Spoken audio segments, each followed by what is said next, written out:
they have not stopped despite all their challenges, and they continue educating everyone, including myself, with many topics which is we thought we are familiar with, but actually we are missing a lot in these topics. I would just like to announce two things that for the next year, for this year, inshallah, we'll have our annual conference for the OSOG. It will be 20th and 21st of October, inshallah. We will send you the emails to all the members and for those who would like to participate. The other announcement, which is maybe very late announcements, but because we thought anyway we have this meeting today, so we'll just like to invite anyone to all of you to attend our meeting tomorrow, which is the General Assembly for the Oman Medical Society, اجتماع الجمعية العمومية, which we will discuss mainly the activities of the OSOG for the last 1 year, plus also the financial statement of the OSOG. We need at least 15 of you to attend, but all of you are welcome. Now I will just ask Dr. Maryam to introduce our guests. Maryam. Thank you, Dr. Badriya. يعني إن شاء الله تعالى will be there in the assembly meeting tomorrow, inshallah, and we are inviting all those who are members of the society. And thank you very much. Now, inshallah ta'ala, I would like in my remarks to share with you some of the things related to the core work of the group, which is what we have done so far as Oman Society and Gynae Endoscopy Group. I'm just gonna share, is my sharing screen clear? No. Is my screen on? Yes, Doctor, it's on. Okay. طيب, so just to remind everybody, we are a group founded in June of 2020, and our vision is that all women in Oman receive standards of care in fertility management and gynecologic surgery. And we are hoping to achieve those objectives through education, training, and research.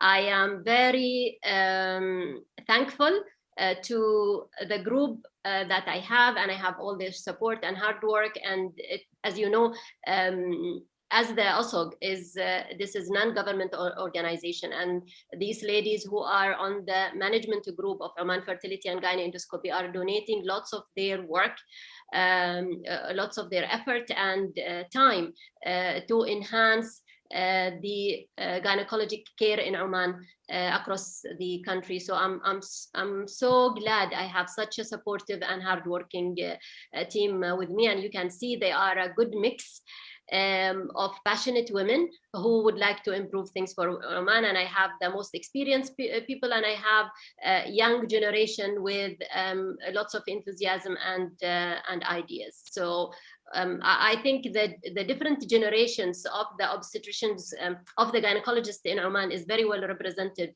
in this group. As you know, so far we have done 2 webinars, and this is the 3rd one. And in both we have tackled difficult scenarios related. One of them is to the laparoscopy in Oman, and the other one is related to the fertility management. And we have tackled difficult situations and difficult subject during those webinars. The other thing is we have conducted 2 laparoscopic workshops. One was in October of 2021, and the other one was later in December.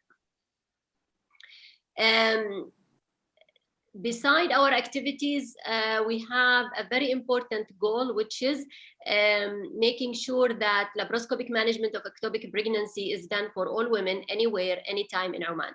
This is a big goal, as you have seen, and you can understand how big of a task is this, but we are working constantly to get there. And we have officially inaugurated this project in association with the WHO and with the Oman Medical Association, and cooperation from Ministry of Health.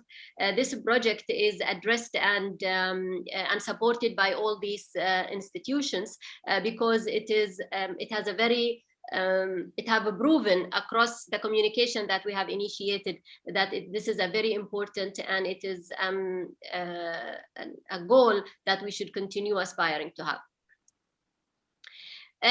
What we have done so far, we have collected information, we have identified what are the issues that hospitals need. We started the educational activities. As we mentioned before, there was a webinar to the obstetrician gynecologists, and we have also educational pamphlets that are done for the patients in order to enhance their understanding of ectopic pregnancy and laparoscopy. As you can see, this is a busy slide, but it shows our current partnerships, that many of them are actually very well established, and many of them are still working on getting them more established. And you can see, because this is a big project, this is not something that a group of gynecologists can do. This is something that needs the collaboration from every single institution and person who cares about women. We are at the step where we are trying to try and help the hospitals themselves as individuals hospitals. What they can do, they can appropriately diagnose and code ectopic pregnancy to identify opportunities on where they can do laparoscopy instead of laparotomy in their practice, and to be cognizant about this, to develop partnerships in their own institutions of whom they can work with, like for example collaborating with a surgeon either for equipment or for a mentorship and surgical support. They can also conduct audits in terms of the management protocols, and in terms of what is the percentage of surgery of laparoscopy they are doing when a patient needs a surgical intervention. As I have mentioned before, we have conducted, in terms of the training, we have conducted two laparoscopy workshops. What is next on our pipeline? What is happening currently? We have a very strong partnership with the Ministry of Health, represented by Dr. Zaima Rawahi, who attends actually our group meeting in order to try and see how we can help Ministry of Health hospitals to increase, establish, improve, or further strengthen their laparoscopy approach to ectopic patients. We are trying to initiate visits to hospitals, and I would actually like to encourage the hospitals to approach us, because sometimes we might not be knowing exactly what each hospital needs. So they can approach us, ask us questions, ask us how we can help them, and see from what aspects we can enhance, especially communication and technical opinions. We are available, and our group, although we are all busy, but we are willing to put some effort and time to help individual hospitals if there is a specific task that they want us to do, beside what we are actually doing and working on with the Ministry of Health at the central level. We are planning, inshallah, to continue on our general audits about having numbers regarding to quality of care for women, in terms of how many cases laparoscopically are done, and in terms of the diagnosis of ectopic pregnancy. And the Directorate General for Quality in the Ministry of Health, headed by Dr. Qamra Sariri, are actually very supportive, and they are willing to provide these informations as we requested them. So it's an ongoing collaboration and partnership, which inshallah ta'ala we will continue, because we strongly believe that doing laparoscopy and making it available for all women in Oman is not a dream. It's actually a goal that we are trying to make it inshallah ta'ala achievable in the coming time. And with no further ado, I would like to finish this introductory remark and leave the floor to Dr. Noor Al-Mandari and Dr. Iman Al-Amri to head and as moderators for this activity. And I'd just like to introduce each of them because, mashallah, both of them are we are very proud to have both of them with us in our webinar. I think everybody knows Dr. Noor Al-Mandari. Dr. Noor is actually one of the icons of the gynecology services in Oman. She was working in Royal Hospital till 2016, and currently she is a visiting consultant in the Petroleum Development Company of Oman. And she is one of those who actually was one of the founders for OB-GYN Club, if you guys remember, which later became the Oman Society for Obstetric and Gynecology. So she is one of the founding members of the society. She actually continues to be one of our pillars that we always look forward for her guidance and her presence with us. And so, Dr. Noor, thank you very much for being with us today. Our other moderator, of course, one of our new generations, which gives me a great pride to introduce Dr. Iman Al-Amri, who is one of our graduates from the Obstetric and Gynecology Residency Program of the Oman Medical Specialty Board. And she is a fresh grad. Actually, she finished her degree in August 2021. And currently she is working with, she's working at Khawla Hospital. She is actually one of our members in the management team for Oman Fertility and Gynae Endoscopy. And so Dr. Noor and Dr. Iman, thank you very much for being our moderators for today. And the floor is yours to manage the webinar of today. Thank you very much, Dr. Mariam. Thank you very much.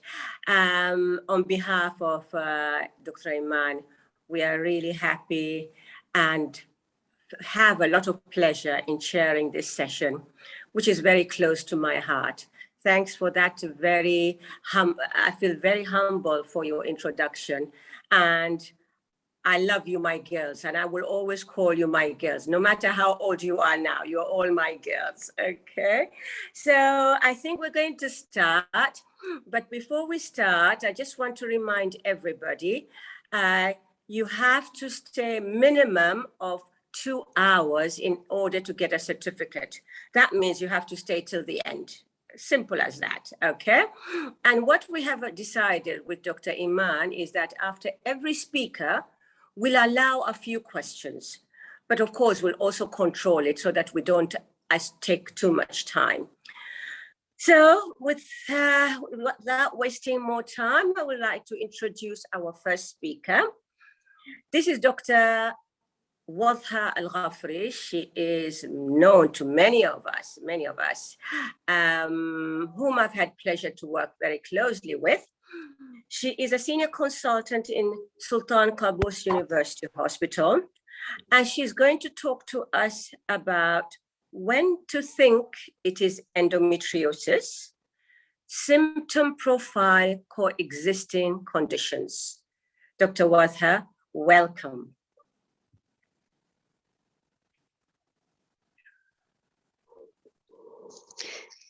Thank you very much, Dr. Noor. Sorry.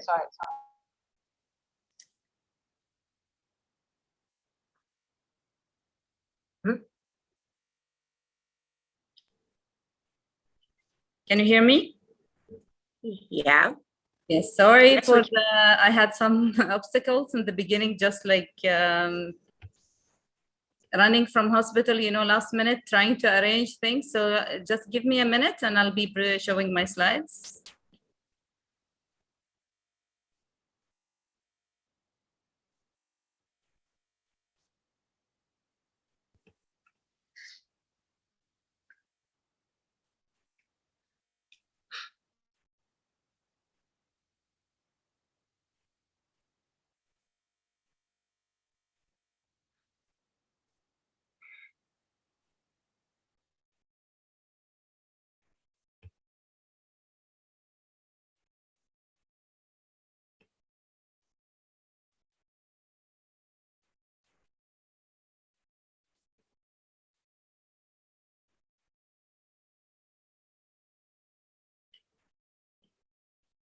Can you see my slides?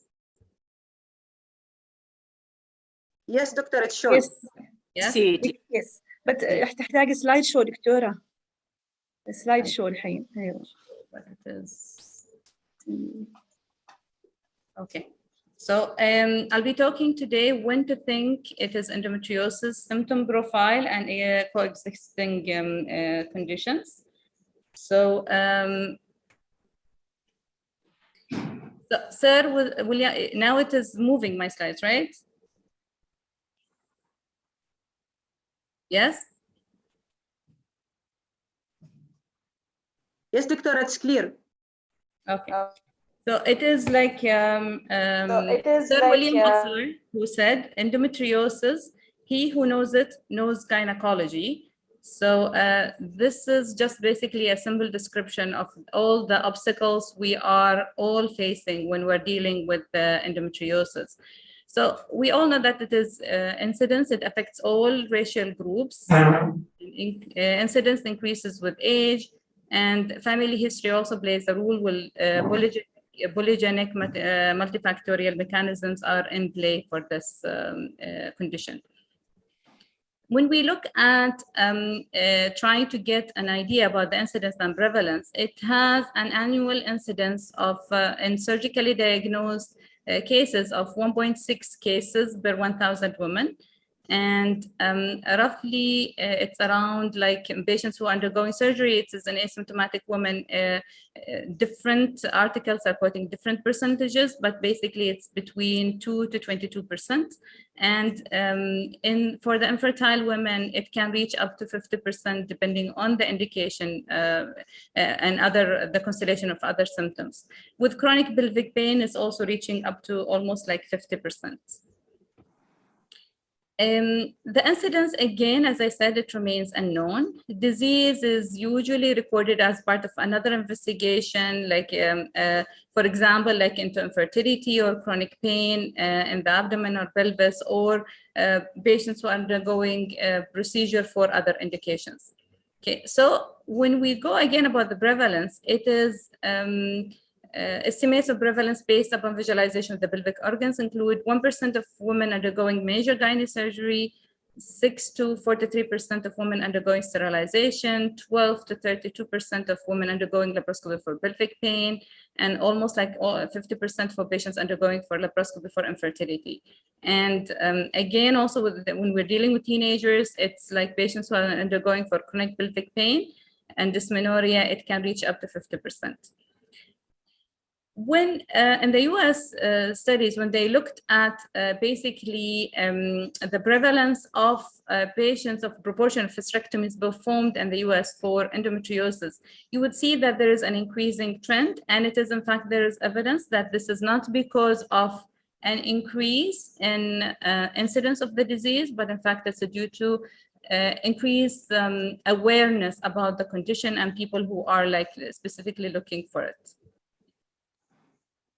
So what are the risk factors for this? We all know that it is with early menarche, family history, high estrogen status, reproductive age, increased menstrual flow, decreased cycle length, environmental factors, and increased peripheral body fat does increase the risk for that. And protective factors like higher parity, increased duration of lactation, regular exercise of more than 4 hours per week, contraceptive use, possibly smokers, even though I'm really not encouraging people to start smoking to protect themselves for this, pregnancy, and low socioeconomic status also seems to have patients to have decreased risk. I'm just going to go briefly through this. It's basically just to say that patients with positive, women with positive family history are likely to develop it earlier, and they tend to have more advanced disease compared to women who have no family history of the condition. And age, as we said, again, it is women who are in reproductive age years are at risk for this, but it can happen in both menopausal women. The peak prevalence is around 40 years of age. And again, as I already said, that it is women who tend to have more frequent periods, heavier periods, are at higher risk than women with like cases of anovulation or cases of amenorrhea. Again, that we say that pregnancy tends to have some protective effects, but it wears off after 10 years from pregnancy. There's some evidence that environmental toxins do play a role in like increasing the risk for endometriosis. And like other risk factors like alcohol, caffeine seems to increase the risk, and women under 30 with more peripheral fat also have a higher risk. And again, as I said, that it is the other like contraceptives and like smokers have a lower risk. We all know what is endometriosis. So I'm just going to go, the main, what I'm going to talk about today is like the clinical presentation. It's variable and unfortunately it's unpredictable. Dysmenorrhea, chronic pelvic pain, dyspareunia, uterosacral ligament nodularity, adnexal mass. This is the typical what we look for when we're dealing with looking for endometriosis, also infertility. We have to keep in mind that many women are asymptomatic and they can be discovered after when they're having surgery for other reasons. This is basically just like show it all like in 1993. This is what the incidence that they of symptoms that they found that in their research, and basically various studies have shown that more or less the same effect. The most common presenting complaint is like dysmenorrhea, pelvic pain, and also like infertility and dyspareunia, sorry. And it is, we have to keep in mind that also they can have atypical findings like, or atypical complaints like urinary tract complaints and GI complaints. And I will be talking about a bit more about this. So it's just showing that it can happen in other unexpected places. And we have seen, like I've seen cases where it is in the episiotomy site, or even like in the, in the episiotomy site, or even in the lower segment cesarean section site. So when we're looking specifically at symptoms, so can we predict, or can symptomatology help in the diagnosis of endometriosis? So there was like a huge national case control study that was done in UK that basically was published into 2 parts that looked at a general practice database for like almost like 10 years, from the 1992 till 2001. And they had a total of 5,540 women in the reproductive age group that were diagnosed with endometriosis. And each one of these was matched with 4 controls. So what they found is that basically the prevalence of undiagnosed endometriosis was 1.5%. And women with endometriosis had their presentation were mainly with abdominal pelvic pain, dysmenorrhea, or abnormal uterine bleeding in 73%, compared to 20% only in controls. So also from this study, they found that women with endometriosis, they had increased risk of abdominal pelvic pain, abnormal uterine bleeding with an odds ratio of 4, dyspareunia or postcoital bleeding with an odds ratio of 6.8, ovarian cysts with an odds ratio of 7.3, dysmenorrhea with an odds ratio of 8.1, and subfertility odds ratio of 8.2. Also, they also found that these women are at increased risk of being diagnosed with irritable bowel syndrome with an odds ratio of 1.6, or even pelvic inflammatory disease with odds ratio of 3. And their published data for like the second part that was published in the same journal, they compared with controls. Endometriosis were 3.5 more like patients with endometriosis were 3.5 more likely to have received the diagnosis of irritable bowel syndrome with an odds ratio of 3.5, even after like women had been diagnosed with endometriosis. They were still 2.5 times more likely to have received a new diagnosis of irritable bowel syndrome compared to controls. So it's also like the same thing, or more or less the same thing, was in relation to PID, that they were more likely to be treated for PID both before and after the diagnosis of endometriosis. So they also, in this study, they also found that the more symptoms were present, the higher the odds of being diagnosed with endometriosis. So basically, if one symptom or one complaint, the odds ratio was coming to like 5, while compared if they had 7 symptoms, the odds ratio is like more around 84.7, with 95% confidence interval. So what is the association between like endometriosis and irritable bowel syndrome? So a systemic review, a meta-analysis of this association was carried by Khadija Saidi, and that was published in like 2 years ago. And basically what she and her group, what they looked for articles in English that had compared associations between endometriosis and irritable bowel syndrome. And they included endometriosis diagnosed by surgical methods and gastrointestinal symptoms that were examined in a structured manner, and irritable bowel syndrome that was diagnosed by Rome criteria. So they had 254 publications were identified. From these, only 13 fulfilled their inclusion criteria. And basically, this study showed that women diagnosed with endometriosis seem to have 2 to 3-fold risk to also fulfill the criteria for irritable bowel syndrome. So the summary risk estimates for these studies included in the meta-analysis was 2.39. So this is just to add to the confusion. So developing, what about like developing symptom-based predictive models for of endometriosis as a clinical screening tool? So a result from a multi-center study, they used it was a prospective observational 2-phase study.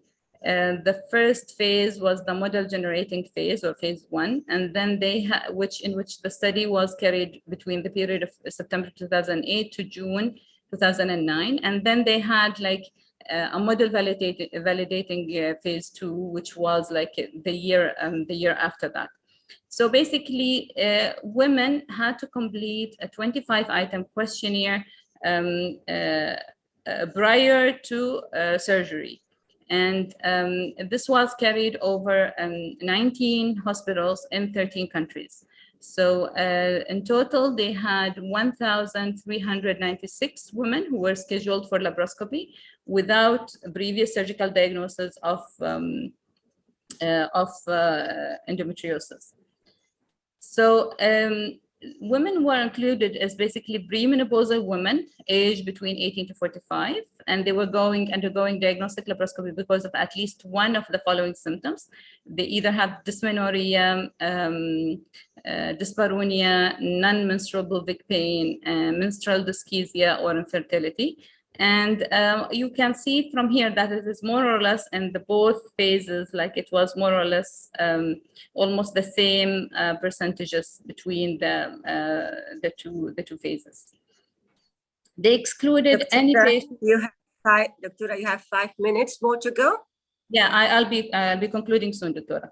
So they excluded patients who had previous surgical diagnosis, or patients with amenorrhea, pregnancy, or patients who were already on hormonal treatment. So basically, this study showed that the models, it was like the area under the curve. It was they use receiver operating characteristic curve, and they also use model sensitivity, specificity, and positive and negative likelihood ratios for these to see these in this study. And basically, they had 771 in phase 1 and 625 in phase 2. who met the inclusion criteria, and endometriosis was diagnosed in 360 or 46.7% in women in phase 1 and 58.2% in phase 2 women. And it's basically for endometriosis, what they found is that the predictive power of any model without ultrasound was basically, it was 68.3, and by adding ultrasound, it was, the area under the curve was 80, which you see that it is for diagnosis of any stage. Even these models were not as predictive as we would want it to be. For stage 3 and stage 4 endometriosis, it gave a better result, but it was still, like you'd say, like it is 83.3 with the 4, like the area under the curve without ultrasound, and it is 84.9 with ultrasound. So based on this, the ISHRI guideline, the latest ISHRI guideline this year, which basically their guideline development, the group recommends that clinicians should consider the diagnosis of endometriosis individuals presenting with cyclical and non-cyclical signs and symptoms of like dysmenorrhea, deep dyspareunia, dysuria, dyschezia, painful rectal bleeding, hematuria, shoulder tip pain, catamenial pneumothorax, cyclical cough, hemoptysis, chest pain, cyclical scar swelling and pain, fatigue, and infertility. So you see the wide spectrum of like symptoms that we should be covering when we're dealing with basically with endometriosis. And this is like basically, this is a part of the algorithm that they used. What are the signs and symptoms that we should be looking for patients when we are suspecting endometriosis? So these are my references, and thank you very much. Thank you very much, Doctora, for this presentation, which was very clear. We are now waiting. I'll give you 2-3 minutes waiting for questions. Anybody has a question to ask Dr. Wadha?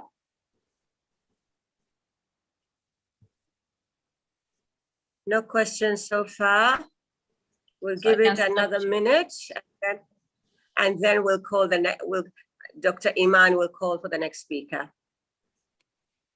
Okay, I think we close this the topic. Thank you, Dr. Wadha, again. Dr. Iman, please, the floor is yours.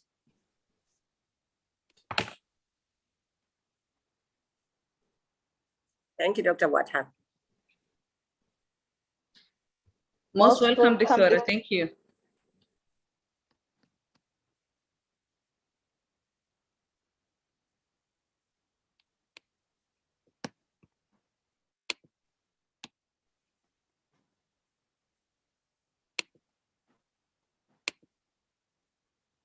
Dr. Iman, are you there with us? Yes, I am there with you. So our next speaker will be Dr. Sheikha Al-Jabri. She is the HOD of OB-GYN department at Suhar Hospital, and she is specialized in minimally invasive gynecology surgery. Dr. Sheikha Al-Jabri will be present about the new developments in medical management of endometriosis. Dr. Sheikha. Thank you so much, Dr. Iman. Do you hear me? Yes, clear. Your voice. And is my screen on share? Not yet. Oh, just a second.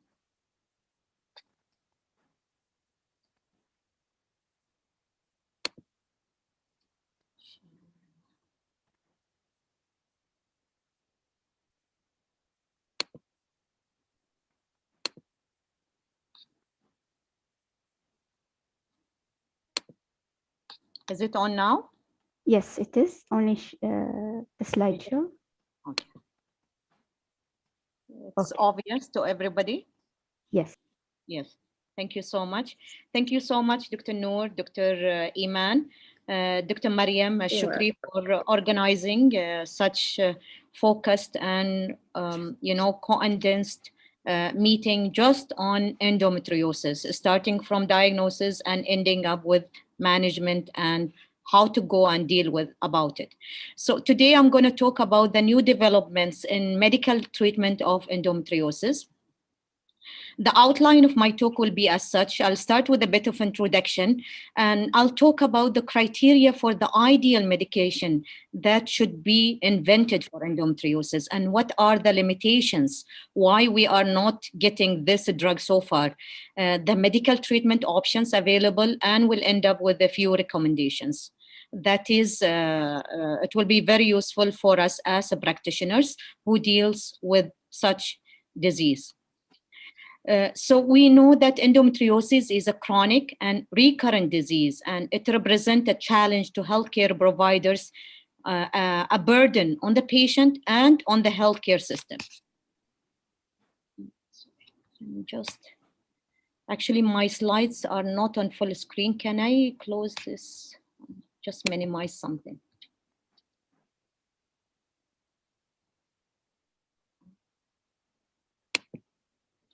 Endometriosis affects 1 in 10 women of reproductive age group, and the exact incidence is unknown. However, the reported prevalence of endometriosis is quite high. It starts from 2 to 10% in general population. The prevalence is higher in infertile population. It reaches 50%, and it's even higher, up to 60% in patients with a chronic pelvic pain.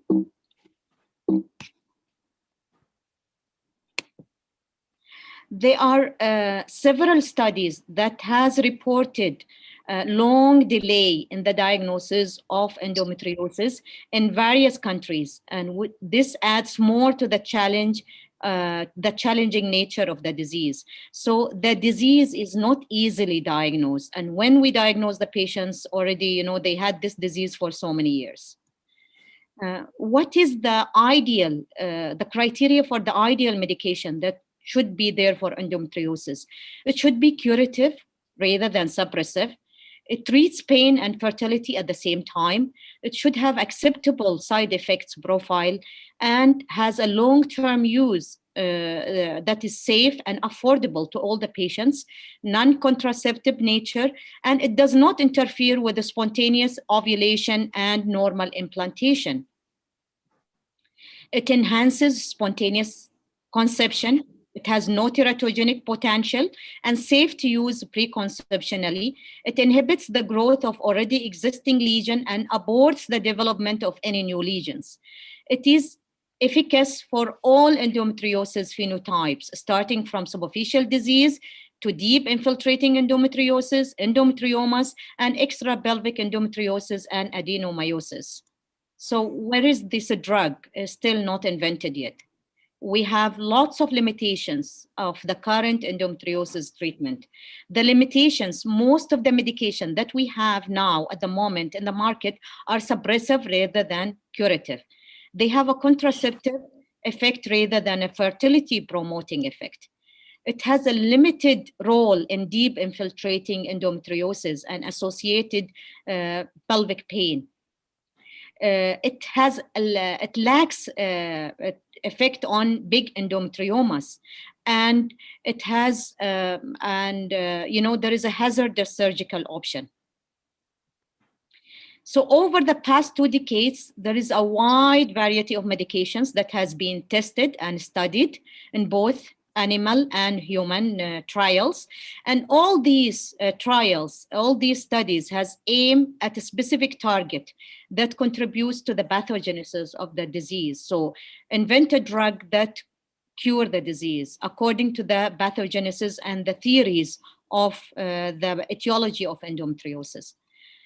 We do have a long list of treatment options available, starting from analgesics, NSAIDs, and COX-2 inhibitors, then to hormonal treatment, combined oral contraceptive pills, progestins, antiprogestins, GnRH agonist and antagonist, selective estrogen receptor modulator, selective progesterone receptor modulator, and aromatase inhibitors.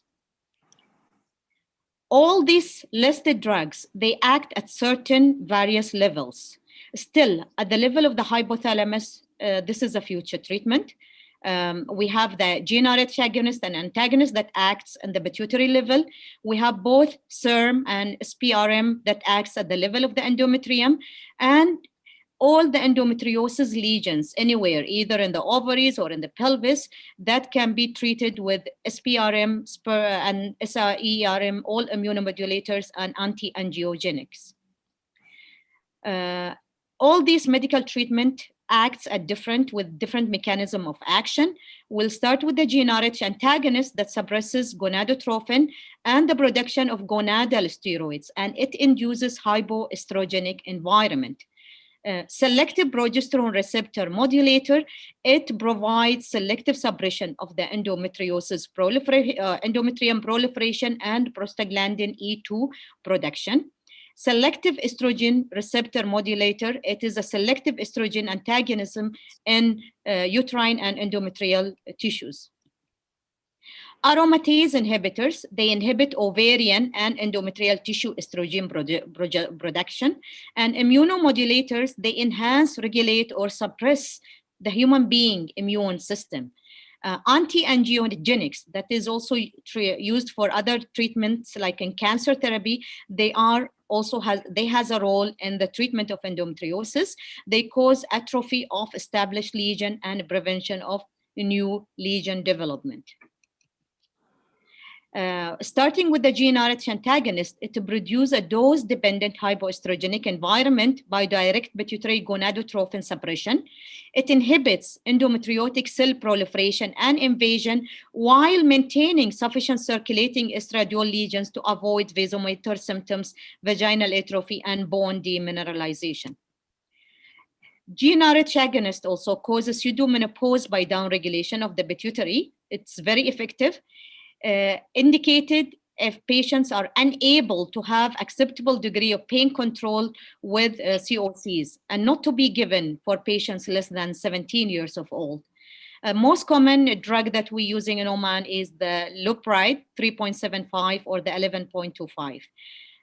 It's very important to remember with the GnRH agonist, especially with the longer duration, to give your patient add-back therapy. And the add-back therapy is conjugated equine estrogen 0.625 milligrams plus northestrone that can be given to treat effectively endometriosis-associated pain while preventing the vasomotor symptoms or a bone loss. And it is usually recommended if you're giving a longer duration of treatment up to 2 years. Going to the second group, which is selective progesterone receptor modulator. It has a variable effect on a progesterone receptor at different tissues, ranging from pure agonist or mixed agonist-antagonist or pure antagonist. Mifeprostone loaded implants has been shown, and it has a dose-dependent inhibitory effect on the growth of endometrial implants. SPRM also, it was shown that it contributes to the regression and atrophy of endometriotic lesions in rats, though it has a pro-apoptotic effect. In addition to that, this ulipristal is in this group, and it reduces cellular proliferation. Ulipristal acetate is another member of the same family, and it is approved for clinical use as an emergency in US as an emergency contraceptive and the treatment of fibroids in Europe and Canada. It can be given to patients with endometriosis. Dynogest, I think everybody is familiar with this drug. It's called Vizan in the market. It's highly selective PREM, and it is as effective as GnRH. However, regarding the safety of this medication, it can be used for a longer duration. It is proven to be as a better option and a safer option, and it is available in 2 milligrams to be using continuously. Then one kind of progesterone is levonorgestrel intrauterine system. This is as per RCOG, it appears to reduce endometriosis-associated pain, and this is level A evidence. Insertion after laparoscopic surgery of endometriosis-associated pain causes significant reduction of recurrence of moderate to severe dysmenorrhea at 1 year follow-up. And it causes significant reduction in pain, dysmenorrhea, dyspareunia, and size of rectovaginal endometriosis if it is used up to 3 years. It has minimal systemic effect. It is effective as contraception. It has a very high safety profile, compared to 6 months use of GnRH treatment. And this is all level A evidence proven by all the trials. Then the next group we are moving to is selective estrogen receptor modulator. These are non-steroidal anti-estrogen that binds to estrogen receptors, and it acts again either as agonist or antagonist. It depends on the target tissue. It has estrogenic antagonist activity on the endometrium, but it has agonist activity on the bone and circulating lipoproteins. As an example of this group, raloxifene, that decreases the volume of the implants, and it is a dose-dependent manner that was proven in animal studies. It is used commonly for treatment of postmenopausal osteoporosis. And raloxifene was tested at various doses in rat models for endometriosis, and it was shown that it has estrogen antagonist effect in rat uterine tissue. Raloxifene is only 1 dose, 10 milligram per kg, produced statistically significant implants regression, and the reduction in the size of experimental endometriotic implants was similar to that achieved by aromatase inhibitors, that is anastrozole. That's the last group I'm going to talk about. Bazidoxifene is a 3rd generation SERM. It effectively antagonized estrogen-induced uterine endometrial stimulation without countering the estrogen effect in the bone or a central nervous system, so it can be used as an alternative. However, the indication of using these modulators should be in refractory cases in conjunction with other safer hormonal medications. The last group I'm talking about is aromatase inhibitors. It inhibits local estrogen production in endometriotic implants, ovary, brain, and adipose tissue. Aromatase inhibitors are the treatment option that is usually used and reserved for managing severe intractable endometriosis associated pain in combination with oral contraceptive pills, progestins, and GnRH analog. So it is used in combination with other treatments when you see that the benefit on your patient is not achieved and the patient is still symptomatic. These last few slides is actually a strong recommendation from ESHRE guidelines, European Society of Human Reproduction and Endocrinology, in 2021. That is recent. So I'll just summarize the few recommendations that will help us in our practice, daily practice, that when we see these patients. In regards to analgesics like NSAIDs and COX-2 inhibitors, what ESHRE says, which is a weak evidence, women may be offered NSAIDs or other analgesics, either alone or in combination with other treatment to reduce endometriosis associated pain. However, this is only a temporary treatment and it doesn't give a good pain relief. So it can be used only temporarily till your hormonal treatment start kicking on the patient.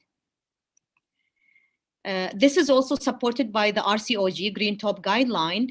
There is inconclusive evidence if NSAIDs, specifically naproxen, is effective in managing endometriosis associated pain. So don't just give NSAIDs to your patients. They need a better therapy. NSAIDs will not relieve their pain. You can give it with other hormonal treatment temporarily, but NSAIDs alone doesn't work.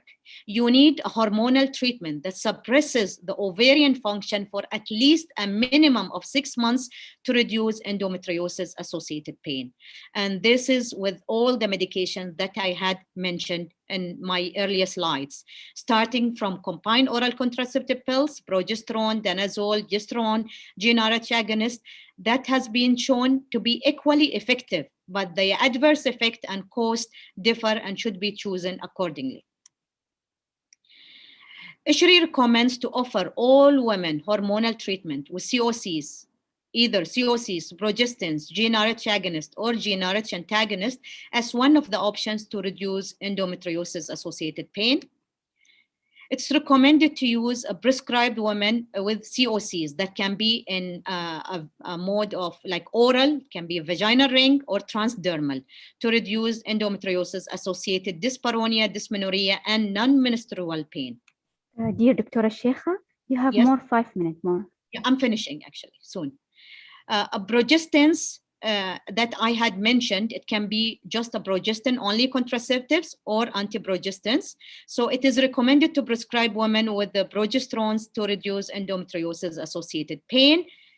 Prescribe a woman with levonorgestrel releasing intrauterine system that will help in relieving such pain related to the endometriosis. With GnRH agonist, it is recommended to prescribe women GnRH agonist to reduce endometriosis-associated pain, although the evidence is very limited regarding the dosage or the duration of the treatment. So clinician should consider prescribing a combined add-back therapy when you are using GnRH agonist to prevent a bone loss or hypoestrogenic symptoms. At most of the trials, they had used GnRH up to 18 months or 2 years, you can use it. GnRH antagonist, it is recommended to prescribe women with GnRH antagonist to reduce endometriosis-associated pain, although again, the evidence is limited regarding dosage or duration of treatment. In regards to aromatase inhibitors, women with endometriosis-associated pain, refractory to other medical or surgical treatment, then aromatase inhibitors in combination with other hormonal treatment can be prescribed to reduce endometriosis-associated pain. So all these current medical treatments are helpful for many women with endometriosis, but these treatments have their limitations. This includes the side effects for some women, the contraceptive actions for women who are desiring conception. However, you have to select your patient. You have to discuss all the options available for your patient. Clinicians should take a shared decision, making their approach, talk to your individual patient preferences, the side effects, individual efficacy, the cost, and the availability also of the drugs. We do have restrictions of availability as well into consideration before choosing any hormonal treatment for endometriosis-associated pain. These are my references, and thank you so much for listening. Thank you very much, Dr. Sheikha, for the informative talk. Any question from the audience? We can have 1 minute time for question.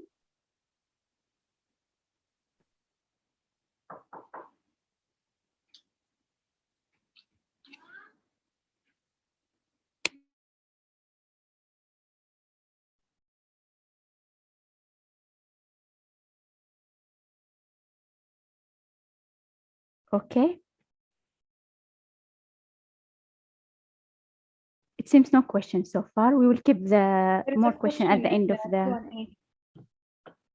It's a comment. There is an from Dr. How long Hina. can Dynagist be used? Sorry. There is a question from audience. How long can Dynagist be used? Yes. Okay. You hear me? Actually, from all the trials, Dynagist can be used like Dynagist is a long-term therapy. The most recommended course of treatment is about 16 weeks course of treatment, and you see on your patient. However, lots of trials have been, testing these drugs, and currently the available evidence is showing that you can even use it for years.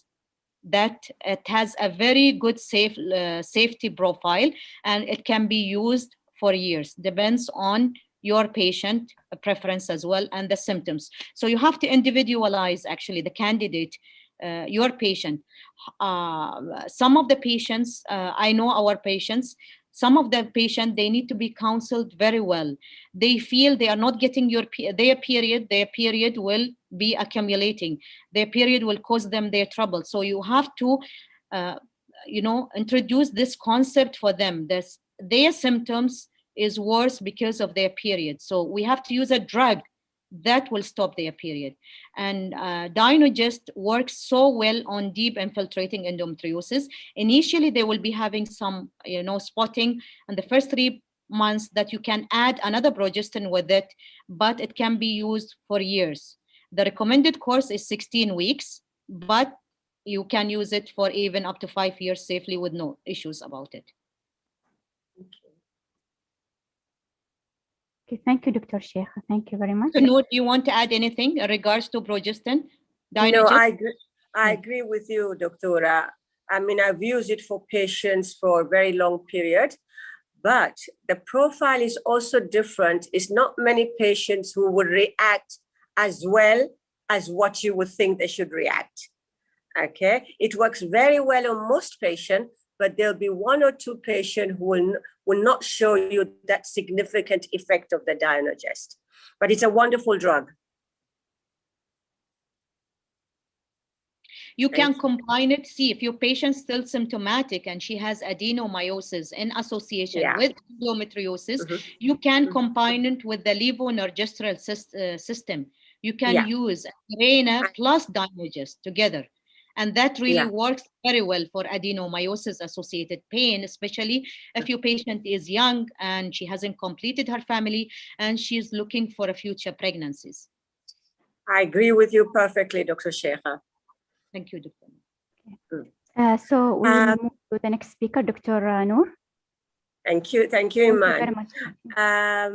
I'd now like to introduce Dr. Mariam Al-Shukri, who needs no introduction as we have seen her earlier with her presentation.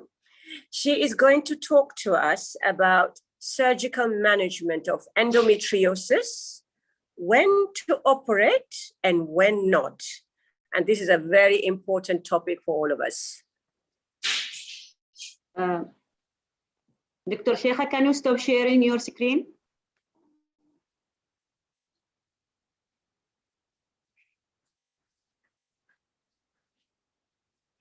Dr. Mariam?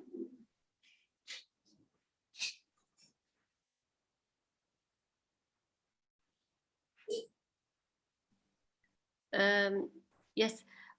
Actually, I was thinking, is Dr. Khalsa's turn, right? It's not, right? I'm mistaken. From what I see in my program, it is you, Dr. Mariam. Okay. And after that, Dr. Khalsa? It's Dr. Khalsa. Because the order seems okay. That's what I have on my program. Okay, sure.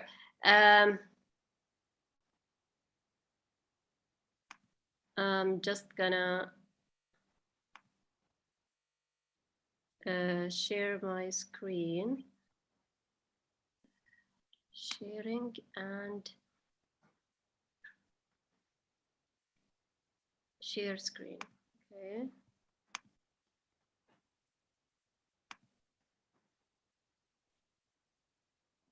My screen is on?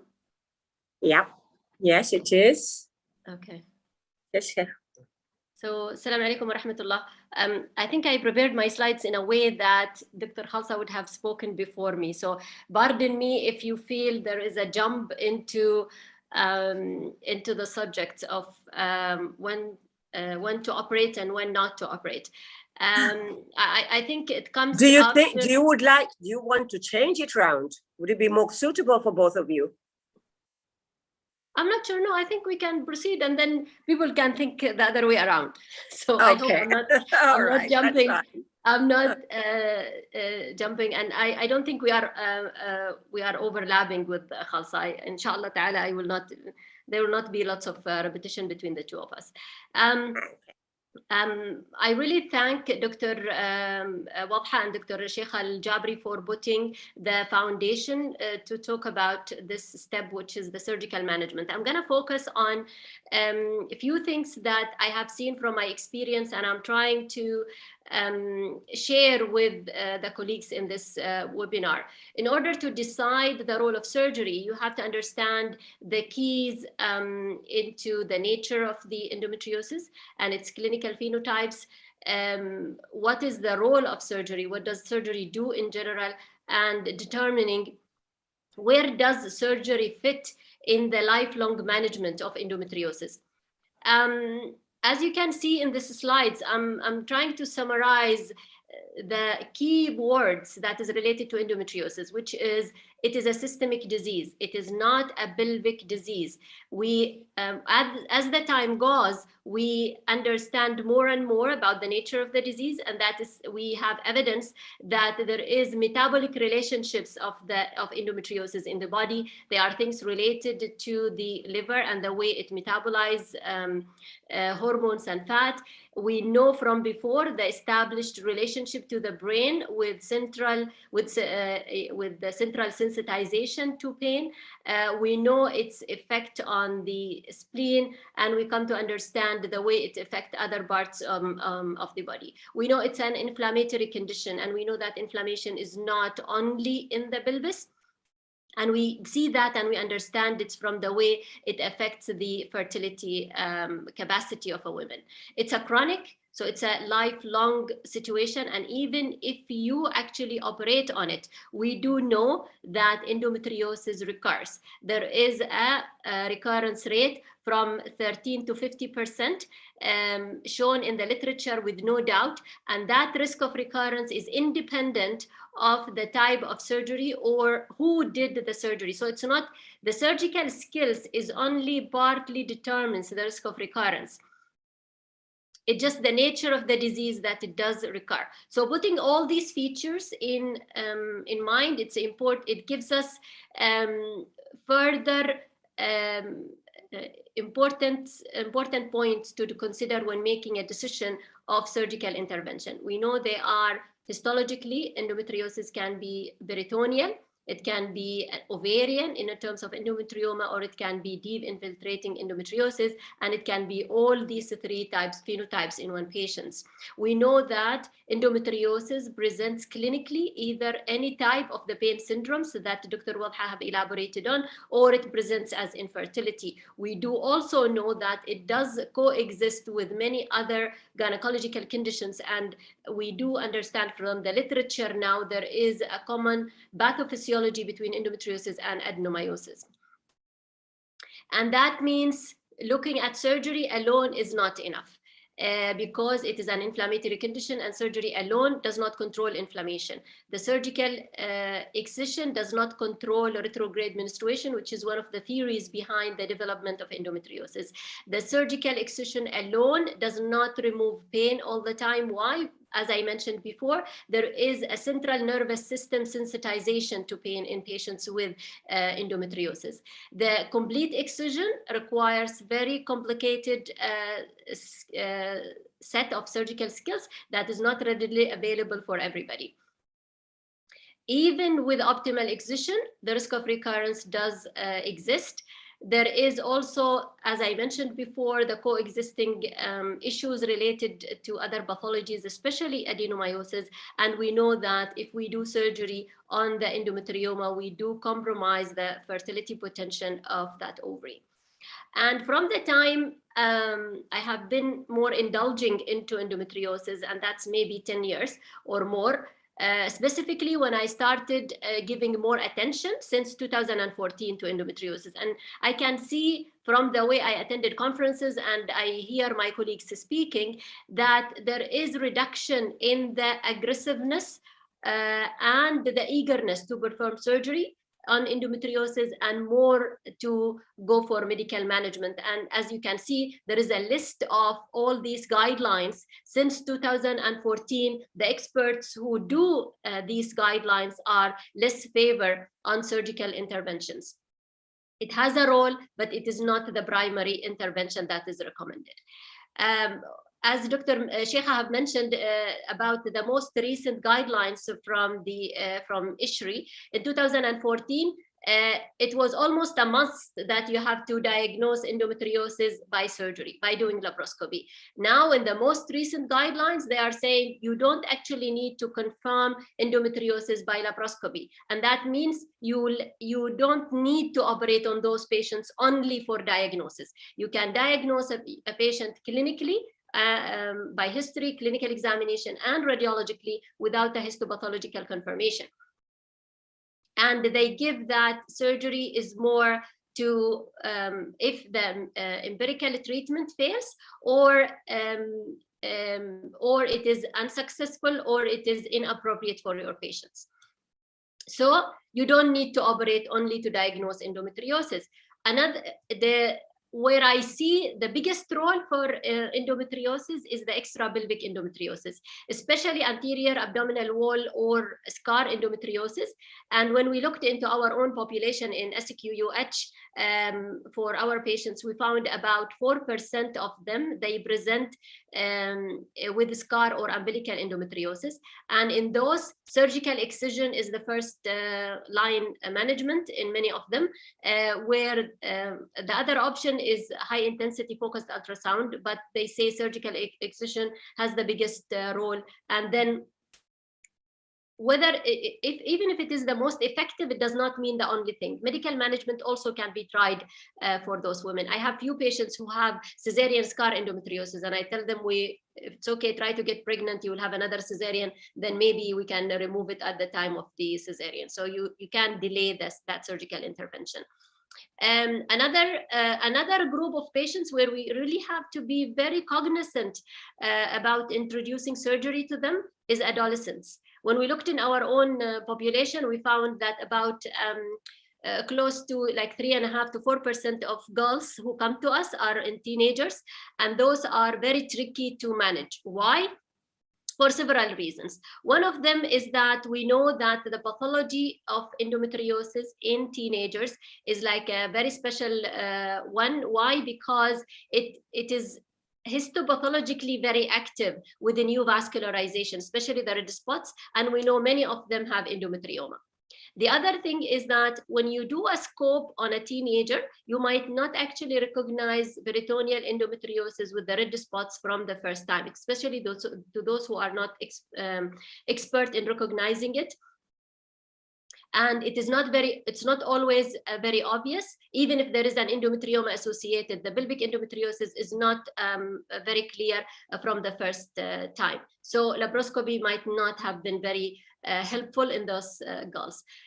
The literature do say that even if it is not endometriosis, the younger the girl have a surgery on her ovary, the more likely she will have another surgery on the ovary in the future. Why? Because it introduces the idea of the ovary, and it has a cyst, and every time she has a prick of pain, she will go have an ultrasound, and of course, you're gonna find a cyst. This is regardless of endometriosis.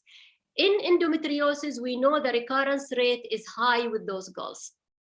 And so if you do an early surgery, there is a very high chance that she will have a future surgery.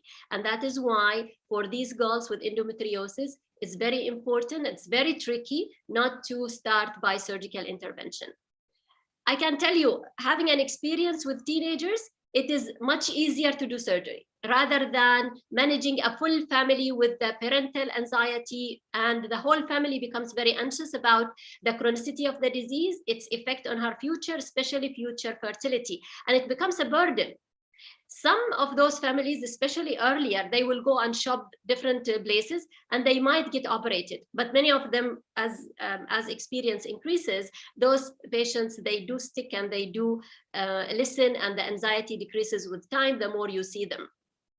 So generally, I don't do surgery early on endometriosis in teenagers. I usually do it if I fail 3 medical therapy. This is my own rule. Each physician, they have their own but in general, I try from one drug to another till we reach somewhere. And so far, I haven't, alhamdulillah, have to do a surgery on a teenager that many of them actually they do very well on medical therapy. I have girls for almost now 6 or 7 years on Dynogest. Another situation where I don't recommend surgery is where you find an incidental finding on an endometrioma with a patient who have no symptoms. She had an ultrasound for any other reason. And because endometrioma, we know the pain in endometriosis does not come from the endometrioma itself. It comes from mostly the pelvic disease or the central sensitization. And that is why I don't recommend surgery just for the mere of the fact that you saw a cyst in the ovary. So those patients should not be operated. I don't recommend operating on endometriosis because of the fear of cancer. Fear of cancer with endometriosis comes from 2 points or 3 points. Point number 1 is high CA-125. In our own population, in a publication that we did earlier in 2014, we found that about 55% of our patients have high CA-125, and it was as high as 800 in one of the patients.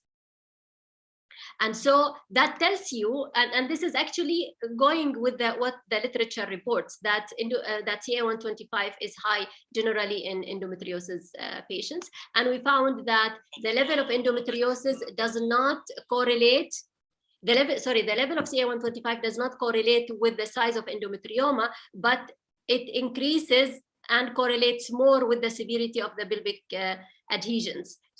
So CA-125 in endometriosis does not mean it increases its tendency for cancer. So we should not operate on endometriosis just because the CA-125 is high. The other point is associated cancers or the concern of malignant transformation with endometriosis. In associated cancers, especially, there are some publications relating it to breast and thyroid.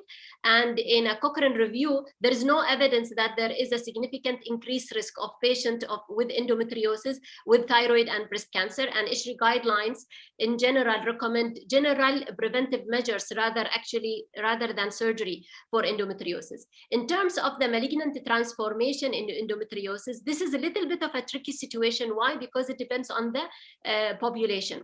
And the risk of malignant transformation or risk of ovarian malignancy in patients of endometriosis is 2.5 compared to 1.3 in the general population. So there is an increase of 1.2%. That does not mean every single cyst and endometrioma needs to be removed just to decrease the risk of cancer. We don't have evidence so far that removing endometrioma actually it does decrease the risk of a future ovarian cancer. So this is a very tricky situation and should be handled with care depending on the patient age, patient symptoms, and what are the other comorbidities that the patient have. Another tricky situation is patients with previous multiple endometriosis surgeries. And I think my colleagues in this panel maybe agrees that nowadays we are developing a pool of patients of endometriosis in Oman who keeps popping up from one hospital to another where they had different surgeries before. I generally take a very detailed history on what type of surgery, where was it done, it was done by whom, because in the region, at least in the Gulf, most of the time we know who is the surgeon and what are they, the few or the surgeons who can do endometriosis successfully, they are many of them are known. Some of them are, we are coming to know each other. So that is why it's important to know exactly how did the previous surgery help the patient, and what are current symptoms, and assess her ovarian reserve if she has infertility issues. In general, I tend to use the form, just in case one of my patients shows up in any of other clinics. Generally, I tend to use the form of the for the endometriosis scoring, and generally you will see the name of the patient and the date and my scribble with the score. So most of my patients, actually, I give them this paper as a copy, and we keep a copy in her records, just to give you an idea how bad her disease were. And so that might give you some idea of how her pelvis is doing. Of course, many of us, we review the detailed notes about the previous surgeries and find hints of incomplete excision or what type of excision that was performed, which is very helpful for you to decide whether actually surgery will help this patient or not. I am not going to indulge a lot in this with patients with ovarian who want surgery and they have poor ovarian reserve. I generally shy away from doing surgery for endometriosis in them unless they are really, I do consultation with the IVF team and infertility team to see whether actually surgery is warranted on those patients depending on her ability to afford assisted reproduction. And I think later we have Dr. Naama is talking about the management of infertility. Another scenario is an emergency laparoscopy. Sure, Doctor. We have 5 more minutes. Sure, inshallah, I'll be on time. An emergency laparoscopy for acute presentation. In our own population, we had about 14%, of patients with endometriosis presented with acute symptoms, abdominal pain, nausea, vomiting in the middle of the night, comes after hours. Generally, you find yourself doing a laparoscopy in such a patient, and you end up, the ultrasound says there is some fluid and a cyst. She's pain, maybe most likely torsion, we need to go into the pelvis. So you go in.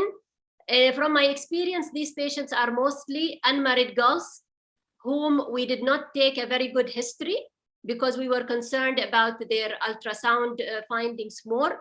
And then usually they come after hours. They don't have vaginal examination because they are unmarried, and then we end up in a pelvis like this. In these situations, what I recommend is that do the minimum possible contributing to the emergency situation. If there is a ruptured cyst, if there is an ectopic pregnancy, if she was a married lady, do whatever you feel can contribute to her acute exacerbation of pain. And then you document of what you see as much as you can, and then stop and refer the patient if you are not the right surgeon for her. Even if you are the right surgeon, I don't think you are going to be able to do a full-fledged excision and treatment of endometriosis surgery in the middle of the night. So it is good to counsel the patient, prepare her psychologically and physically. Maybe you will give a little medical therapy before you start your surgery, and then refer the patient if you are not the right person. In general, my approach to endometriosis patients is that I always start with medical therapy. I try to put what is called objective oriented. For example, if I have a teenager, her main concern is dysmenorrhea. She's not able to go to school when she has a period. I put an objective. The first objective is actually you don't have school absence. And if we achieve that, then we go to the idea that maybe you will not need analgesia for the coming few months. And so a stepwise. I try to listen to the patient as much as I can. I'm still educating myself into this regard. We do surgery when there is a desire for pregnancy because there is evidence that it does improve sometimes after the surgery for a few months. Or I do surgery if there is failure of medical therapy or the cyst itself and the nature of the cyst is suspicious. So we look at the whole situation. And I started in that after the patient gets pregnant, we do counsel patients that they have to come back. And in those patients, it is important. Nowadays, I am glad that my patient started coming back. She will go have a baby and then come back requesting to continue the medical therapy, which is very, very heartwarming. So this is, I am borrowing from one of the endometriosis icons. If you have Prof. Charles Chaperon, he is a very advocative of not doing surgery except in the right time. And so you can actually manage patients throughout their life without needing significantly any surgery, which is the middle part, or those who have only one surgery, which is when they want to have a pregnancy, or at the end of their reproductive life when still medical therapy is not a very good option and she wants to do a full surgery or a curative or definitive surgery. Whatever we call it, curative and definitive is not actually definitive. Why? Because in endometriosis patients, if they have a total abdominal hysterectomy or if they had a hysterectomy, there is 60% recurrence with a 30% of them requiring additional surgery. If you do a THBSO, the risk of recurrence is 10% and 4% of them might need another surgery. So it is not a short story. It's a lifelong story for endometriosis. A tricky point is follow-up after surgery. and that needs to be considered depending on what is their symptoms and what is their current goals of treatment. Generally, I see them once every 6 months if things are fine and they are okay. One of the most important things that I really care about is that since endometriosis is a very lifelong story, I recommend that you don't discharge the patient from your care. You actually channel their care, because they will need an ongoing care. They will need support for any new symptoms or development. They will need supply of medications and monitoring if there are side effects. So if we are in a tertiary center and we want to send the patient to our regional hospital, it is good that we do that very carefully with a very good report and recommendations. And I think we should accept our patients coming from another institution, because sometimes only a second opinion, it can help, because they sometimes get desperate that they are not finding the good help that they need. And I think many of us do agree that we are developing a pool of patients who goes from one hospital to another sometimes. And so I hope that we do look to endometriosis as a lifelong journey, and it needs a good patience and good follow-up and channeling for their care. And so thank you very much for your listening. If you have any questions, maybe. Thank you very much, Doctora, for this very simple and concise logarithm. And this is what I wanted to hear: when not to do the surgeries, because medical treatment is working pretty well. Anybody wants to ask any question? No, I don't have any at the moment. I'll wait for a few seconds. Otherwise, we'll close this topic. I have a question. Yes. This is Dr. Sheikha again. See, Dr. Noor, we know all with endometriosis, it's a comment actually rather than a question. Yeah. With endometriosis, we know that the mainstay of controlling the symptoms of the disease is medical rather than surgical. However, yes, in patients with big endometriomas, I found that most of the time their pain doesn't get well controlled with just the medical therapy. And honestly, they require a cystectomy. Like if you have endometrioma of 10 centimeter size, you have a bilateral endometrioma kissing ovaries, one is 7 and the other one is 10 centimeter. These patients, honestly, even with the medical treatment, they continue to suffer from chronic pelvic pain, pressure symptoms, dyschezia, constipation, irritable bowel syndrome symptoms. They do very well if we offer them surgery, and with the surgery, medical complete the course of treatment with continuation of the medical treatment. The other message I want to give to the audience, if they go in and they do endometriosis surgery in unmarried patient and they found their tubes are still healthy, they do endometriosis cystectomy, please health education of these patients. They need to be counseled, they need to be on long-term medical therapy till they marry, because the sequelae of infertility will be more significant if they don't get a medical treatment. And I do have from my last 6 years experience where I had done either surgical intervention for endometriosis and young unmarried patients. 3 of them honestly got pregnant within the first year of therapy, and they've been on Dynogest. One of them was for 6 years, the other one was for 4 years. Second month, third month after marriage, they are already pregnant. So even the conception rate is increasing because you had controlled their disease. You controlled their sequelae of the endometriosis on tubal adhesions, on their pain symptoms. They come and tell you health education is very important, because they could come and tell you, doctor, for 3 years, I did not have a single period. Is that concerning? You are with full counseling.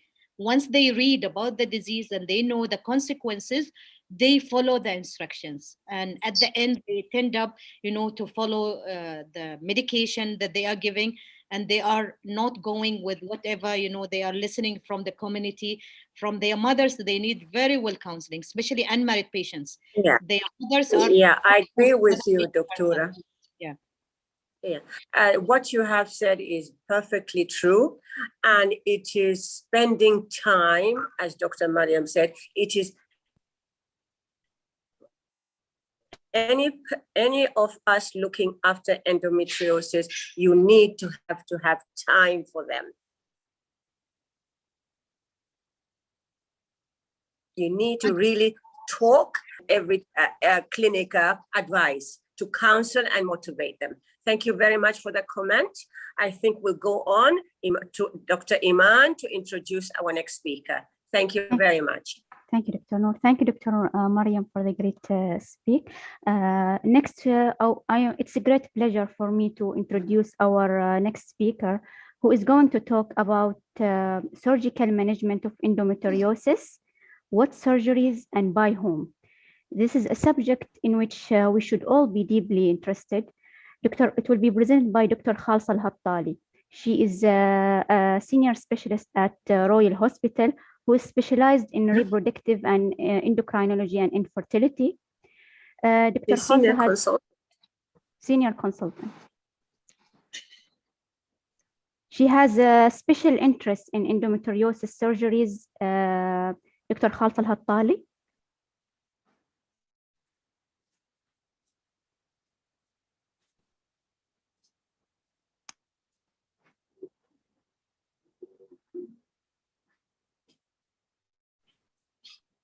Dr. Khalsa, you are muted. Dr. Khalsa, we cannot hear you. Okay, now? Can you hear me? Yes, Doctora. So my presentation, I was given little bit more difficult subject, which is about by whom and the surgical procedure. A little bit, I have problem with my slides. Give me a minute, please.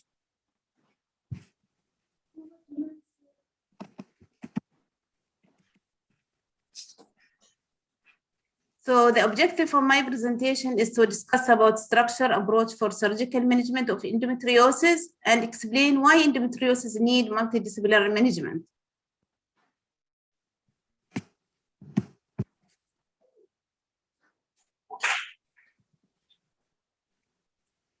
The introduction, endometriosis is the presence of functional glands and stroma outside the uterine cavity.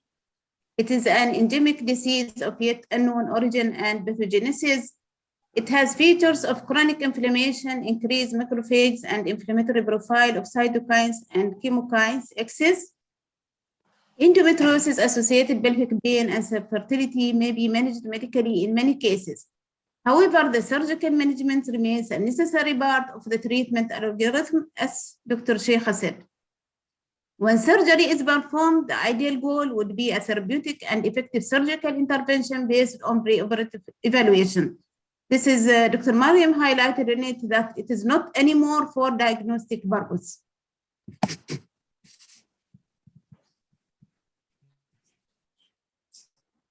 Phenotypes already, the two speakers spoke about it, so I'm not going through it again. To make the subject is by whom surgery is going to be done, I'll present two cases, one of both of real cases we are following in Royal Hospital. First case is Mrs. T, is a 35-year-old lady. She's a known case of primary infertility for 10 years, known case of endometriosis, previous 5 surgeries for endometriosis done in India, some done in Jordan, some in our private hospitals in Oman. She presented with us complaining of dysmenorrhea, dyspareunia, and infertility.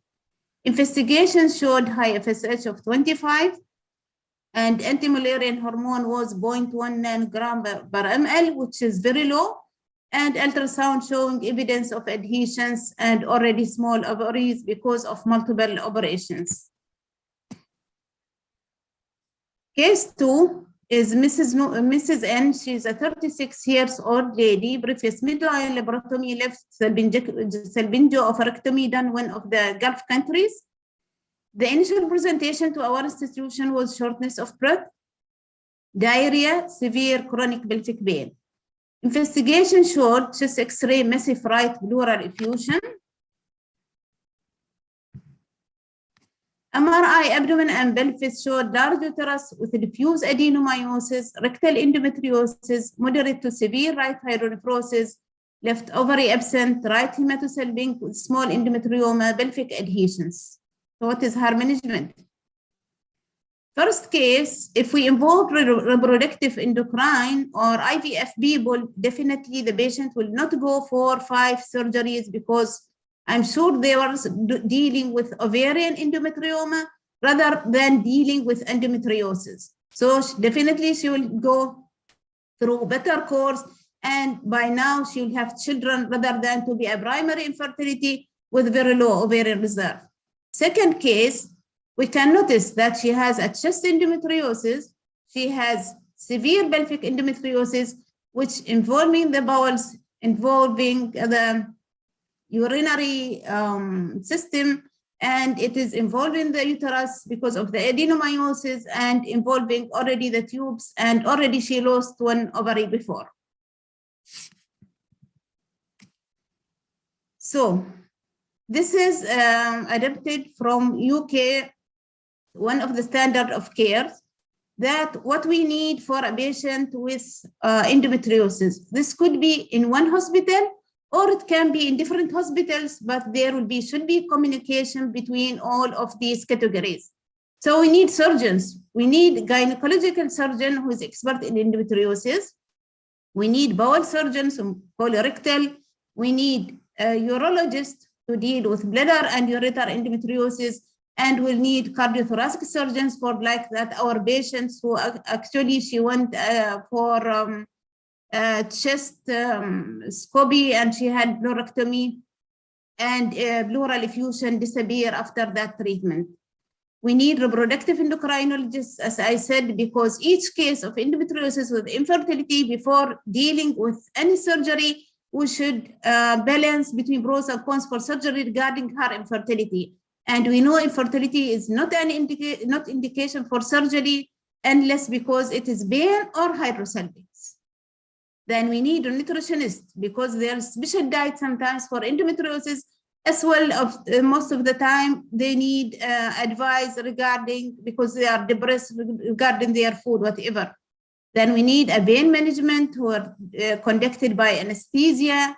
We need for them also complementary therapies, including like traditional Chinese medicine, homeopathy, reflexology, and herbalists.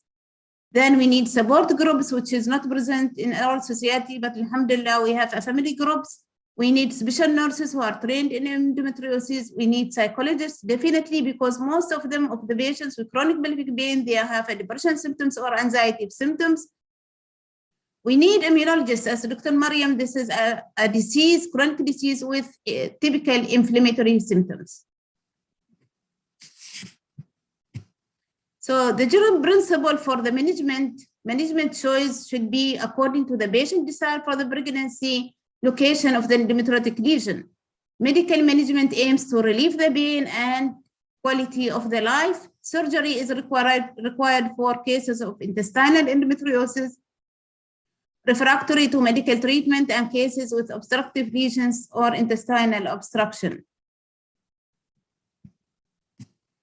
So peritoneal endometriosis, for example, we entered for a patient with ectopic pregnancy and we saw some peritoneal endometriosis. Should we leave them? Actually, no. Should be treated even if the patient is symptomatic, because we know endometriosis is a disease of which is progressive. And second thing, when patients comes for emergency, most of the time we don't take any history.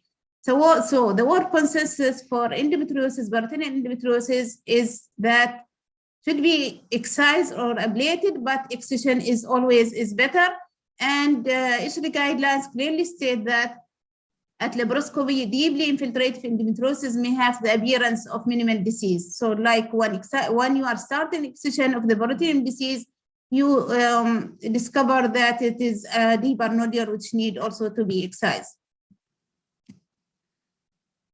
So when and how should peritoneal endometriosis, this is article which is published recently about the treatment of peritoneal endometriosis and improvement of infertility. And they concluded consistent excision of altered peritoneum followed by adjuvant hormonal therapy and multimodal concepts results in better outcomes for the patient, particularly in regards to pregnancy and recurrent rates. This is the appearance of superficial or endometriosis implants, how it is appearing, and it should be excised. And I give you a hint. If we are worried for the underlying organ, for example, if it is very close to uterosacral ligament or it is over the bladder, we can do like hydrodissection. We can inject saline by the needle or make an opening and put the suction tube inside and irrigate the place, and then easily you can excise and cauterize. Ovarian endometrioma, operate or not to operate, I think this is already has been discussed, but generally larger cysts needs to be removed most of the time. However, nowadays, even 7 centimeter cyst, and we are starting diagnosis, for example, it is regressing by itself and no need for operation.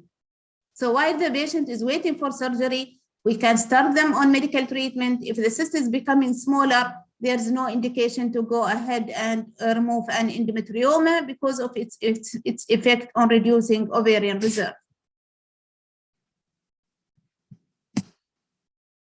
Everybody is, I think, most of us are familiar with the technique of ovarian cystectomy, but it is different from like a dermoid or from clear cyst. Why? Most of the endometrioma, it is very adherent and very vascular, adherent to the base of the ovary and very vascular. So it is not going to be easily just by traction, it's going to be removed. We have to make a good cleavage line by using either the suction tube or by using a scissors. Unless you see the full white tissue of the cyst, don't try to just to pull the cyst wall out. It's mean you are removing some of the ovarian tissue with it. Second thing, when it starts to be bleeding in the literature, it is noticed that you may ablate the base of the ovary rather than to go on and keep it bleeding, and you are pulling a lot of the ovarian tissue, and it is quite effective, like what we are called for deleting of the base of the ovary.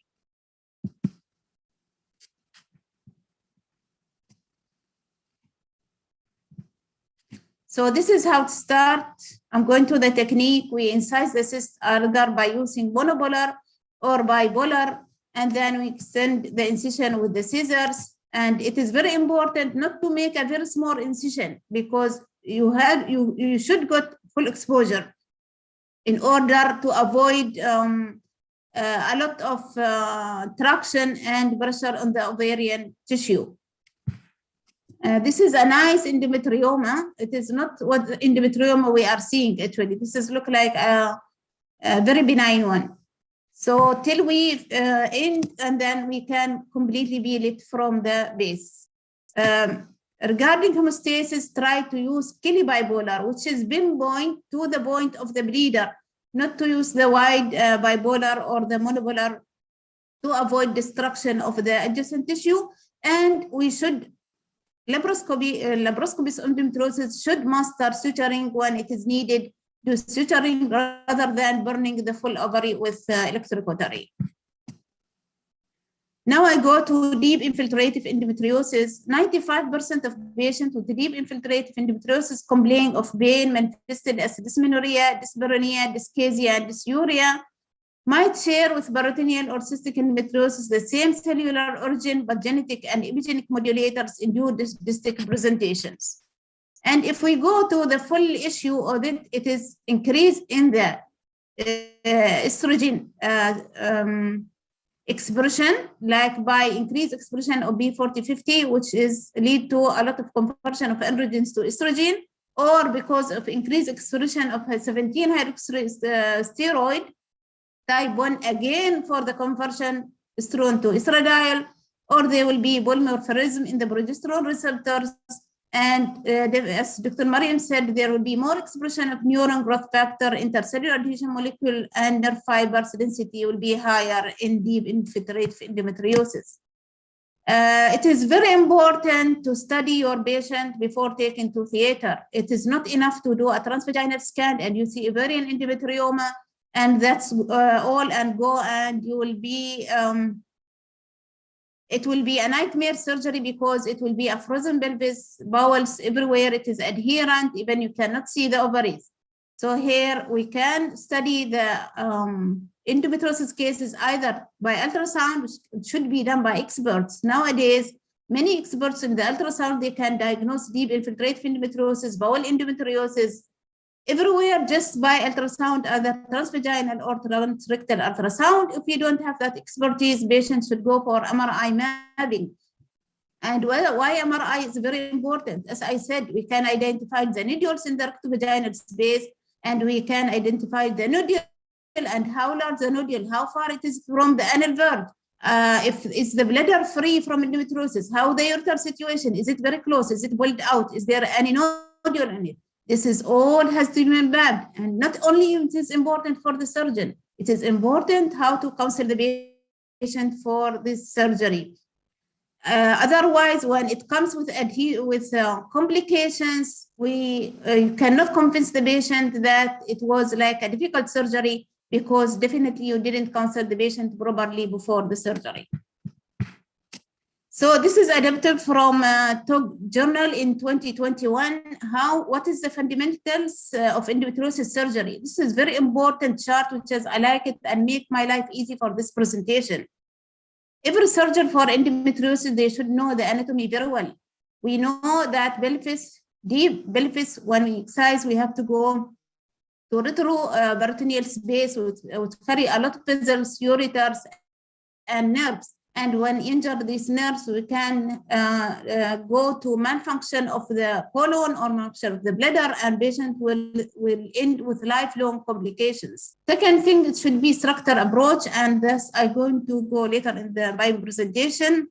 It should be optimal exposure and use of assistance, use suspensions technique, and again, I'm coming to this and show some picture for it. Retroperitoneal dissection, as I said, we should either ourselves or most of the time, like I involve Dr. Thraya, which is oncologist, to dissect the spaces, and we can dissect the bowel easily and can do all the other techniques.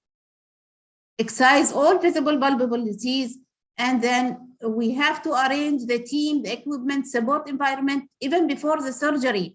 And we shouldn't like just call like colorectal, please come on surgery on spot to help me with the surgery. We should be prepared from before for such very difficult surgery. And then expected complications, and then we know how to deal with them and how we can minimize them.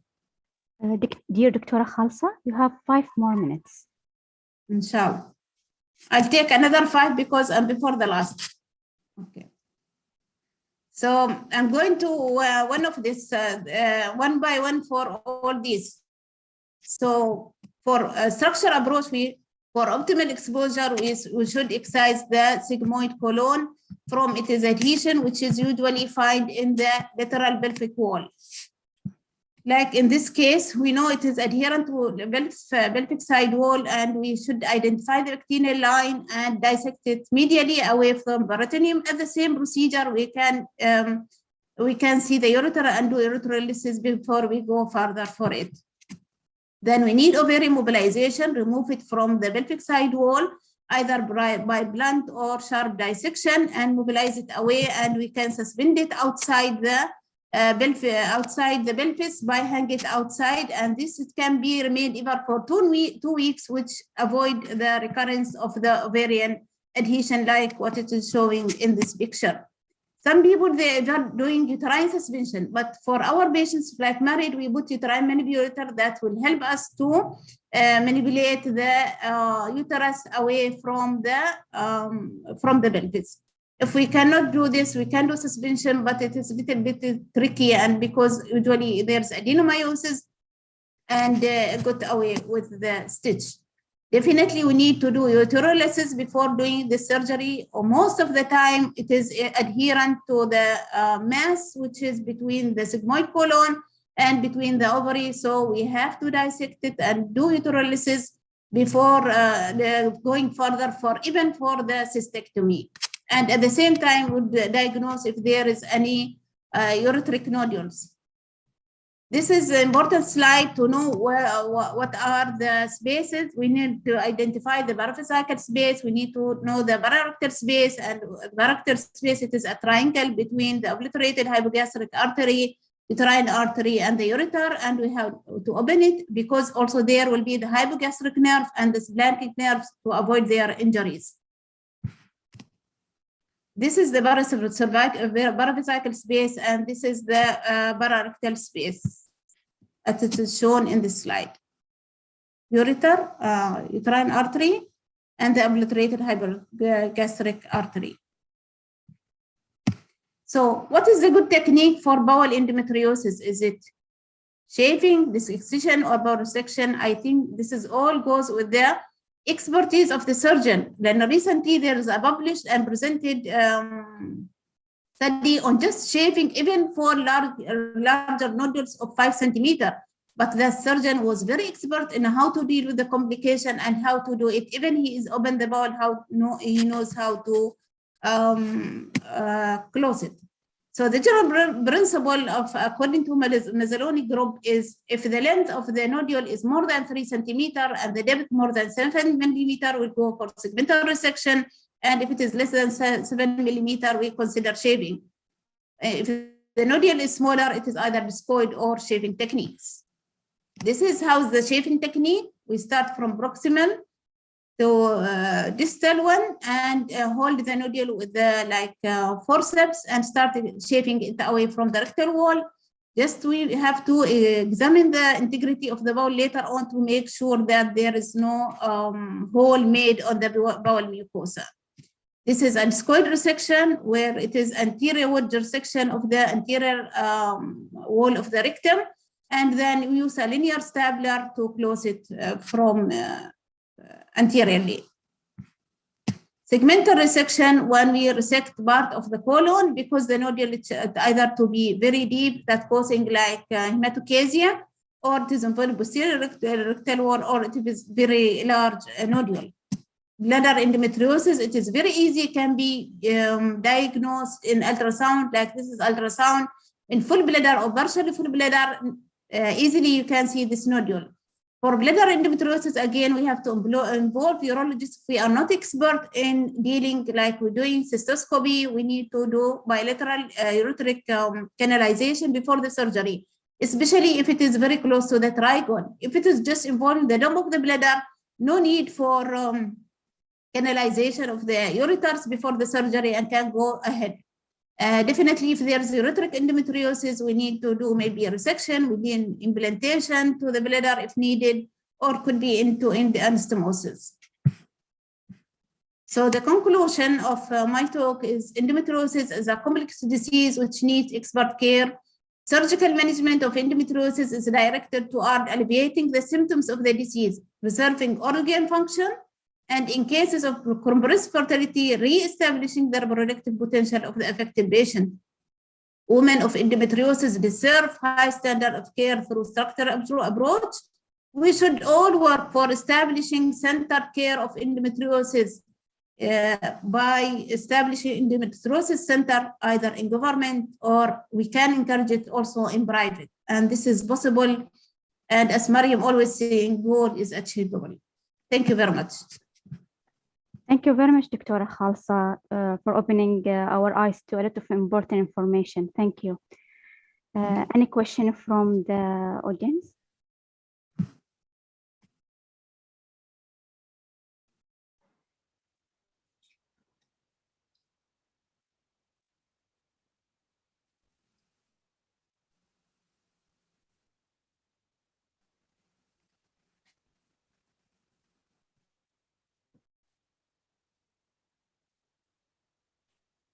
We'll give 1 more minute. Okay. Okay. I think we'll go. Dr. Noor? Thank you. Okay. Thank you, Doctora. It's my pleasure now to introduce Dr. Naama Al-Mamari, who is last, but of course not the least, to talk to us about treating infertility with endometriosis. What does science say about this? Thank you, Dr. Naama. We're happy to have you to speak to us. Thank you, Dr. Noor, for introduction, and thank you everybody for attending, and thank you for my colleagues for the great presentations. I actually was learning during these 2 hours myself. And compared to my colleagues, I have the easiest part. I'm not dealing with surgery in this. We are dealing just with infertility. And we'll talk about a bit about infertility in patients with endometriosis. I have no conflicts of interest regarding this topic or related to this topic. And we're going to go through these outlines in my presentation, inshallah. We'll discuss the effect of endometriosis on fertility. We'll discuss the role of general obstetric and gynecologist in managing patients with endometriosis.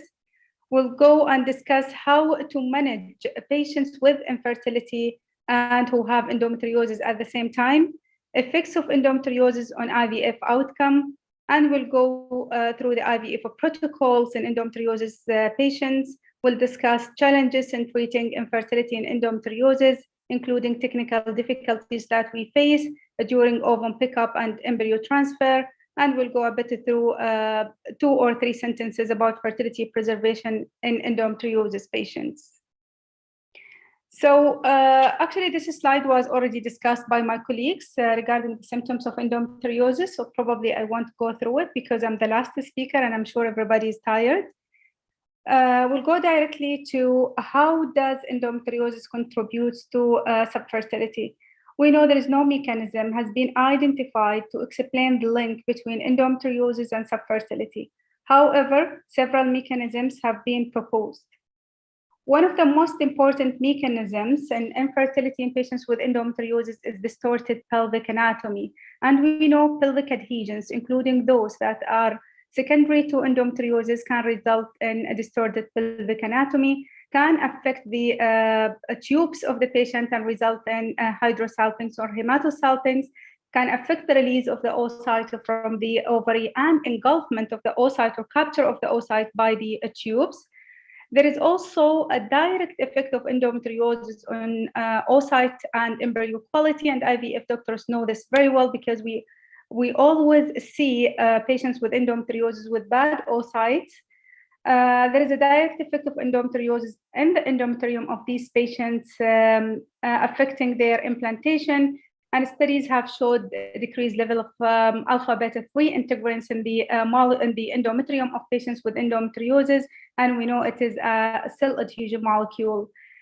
There is some theory talking about altered hormonal and cell-mediated function, and studies showed increased level of IgG and IgA in the endometrium of patients with endometriosis, thus also affecting the implantation. There is altered peritoneal function, and people, they investigated the peritoneal function of these patients, and they found a little bit increase of peritoneal fluid in patients with endometriosis and increased level of cytokines, inflammatory cytokines, including interleukin-1, interleukin-6 and 8, tumor necrotic factor, and vascular endothelial growth factor. Also, there is endocrine and ovulatory problems resulting in defective ovulation, premature LH surge, defective or multiple LH surge, and luteal phase dysfunction, and obviously also abnormal uterotubal transport because of the effect of endometriosis on the tubes and ciliary function of the tubes. As we know, endometriosis affects 1 in 10 women in the reproductive age group, as mentioned earlier by Dr. Sheikha. And most of the time, endometriosis presents before infertility diagnosis. By the time fertility is an issue, ovarian reserve is already reduced. Most of the patients present to general gynecologists before even seeing a fertility specialist. And underestimation of the disease sequelae and delaying fertility treatment may render the patient childless. Definition of infertility in patients with endometriosis is different. 6 months of no conception despite regular unprotected sexual intercourse is enough to start action. If a patient is known to have reduced ovarian reserve secondary to endometriosis or have been operated earlier and had bilateral salpingectomy, then immediate treatment may be started. And don't forget, we have a biological clock for fertility and reproduction, and this biological clock is faster in patients with endometriosis compared to other patients. So it's very important here to discuss the role of general obstetric and gynecologists. We know they are the first to evaluate the patient, and they have to recognize the endometriosis as major contributor of infertility. They have to be aware of ovarian reserve testing. And myself, I prefer to go with enteral follicular count and AMH rather than doing the hormones, which are the LH, FSH, and estradiol, because most of the time when I see patients with hormonal profile, they send patients to me with a normal hormonal profile. It's actually because they don't read it well, and then most of the time I see patients with almost no ovarian reserve, and I don't have much to offer these patients. They have to be aware of conversion factor of different AMH levels from pigamol per liter, which is widely used in our ministry hospitals, and the nanogram per ml, which is more used in the private sector. And they have to be really careful about this because 2 nanogram per ml is normal ovarian reserve, but 2 pigamol per liter means almost no ovarian reserve at all. They have to refer patient earlier to a fertility specialist.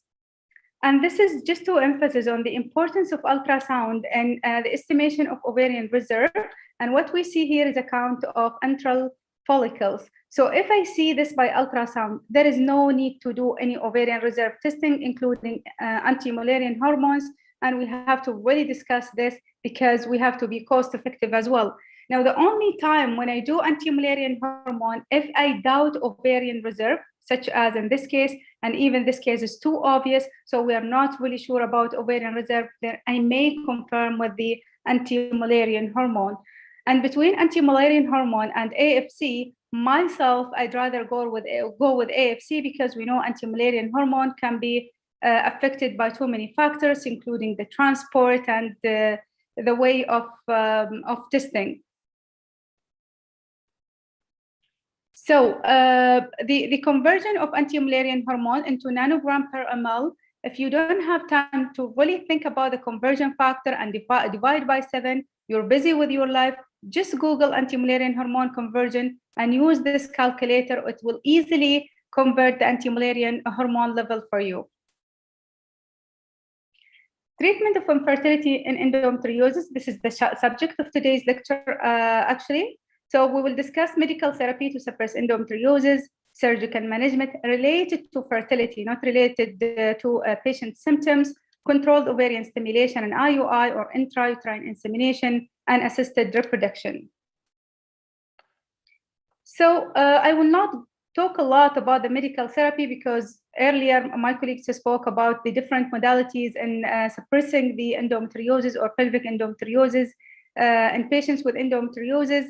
But now, does these hormones have an effect on fertility? What if we suppress endometriosis forever?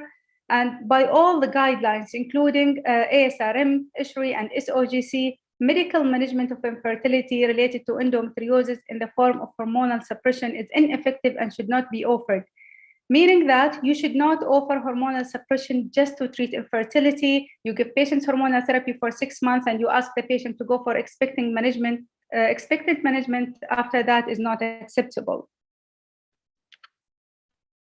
So should we do, if we operate on the patient, should we give hormonal suppression after surgical treatment? So we know post-operative medical therapy has been advocated as a means of eradicating residual endometriotic implants in patients with extensive disease. In-home resection of all implants is impossible or inadvisable. Post-operative hormonal therapy also may treat microscopic disease. However, none of these treatments has been proven to enhance fertility. Based on biological possibility and expert opinion, but not on evidence from clinical trials, these therapies are sometimes advocated to reduce pain. So you can do this, yes, to reduce pain, but this is not an indication to treat fertility or to enhance fertility after stopping the drug therapy. So in conclusion, women seeking pregnancy should not be prescribed post-operative hormonal suppression with the sole purpose to enhance future pregnancy rates. Those women who cannot attempt to or decide not to conceive immediately after surgery may be offered hormone therapy, as it does not negatively impact their fertility and improves the immediate outcome of surgery for pain. What about other medical options? We know that endometriosis is associated with inflammation. It's an inflammatory process and it's a systemic disease, as Dr. Mariam Shukri said. So drugs with anti-inflammatory action have been studied. And the two most important drugs that were studied were pentoxifylline and letrozole. Pentoxifylline is immune modulator with anti-inflammatory properties, and I didn't go into details of this because it was useless medication to treat infertility, so I decided not to talk about it in details, but we know we use it in our IVF for some other indications. And I found this article talking about letrozole, suppression of endometriosis by letrozole to enhance fertility.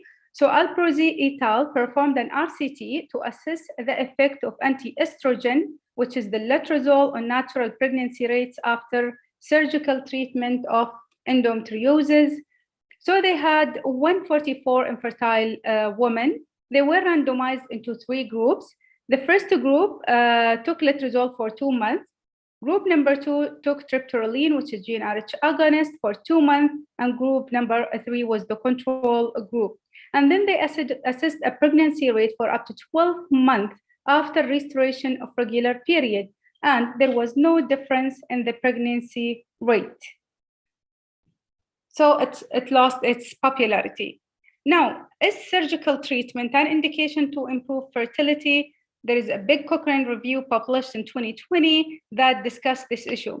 So this Cochrane review discussed whether surgery is effective to increase the chances of natural pregnancy, and based on moderate quality evidence from 3 randomized controlled trials, mainly on peritoneal endometriosis, the review concluded that laparoscopic surgery increases viable intrauterine pregnancy rate confirmed by ultrasound compared to diagnostic laparoscopy only. It could only identify and include stage 1 and 2 endometriosis, so that's minimal and mild disease. Therefore, their findings could be extrapolated to peritoneal endometriosis, or at least in the absence of large endometriomas or stage 3 and 4 disease. Should we operate in patients for endometrioma for the purpose of enhancing fertility here? I'm not talking about pain or other stuff. I found this mini review which discussed this issue. So based on the combined results of 8 studies, the pregnancy rate after surgery for endometrioma was 43.8%, which was not significantly different from other treatments, such as surgery combined with assisted reproduction alone, or aspiration plus minus chlorotherapy with ART. So it is not an indication for surgery.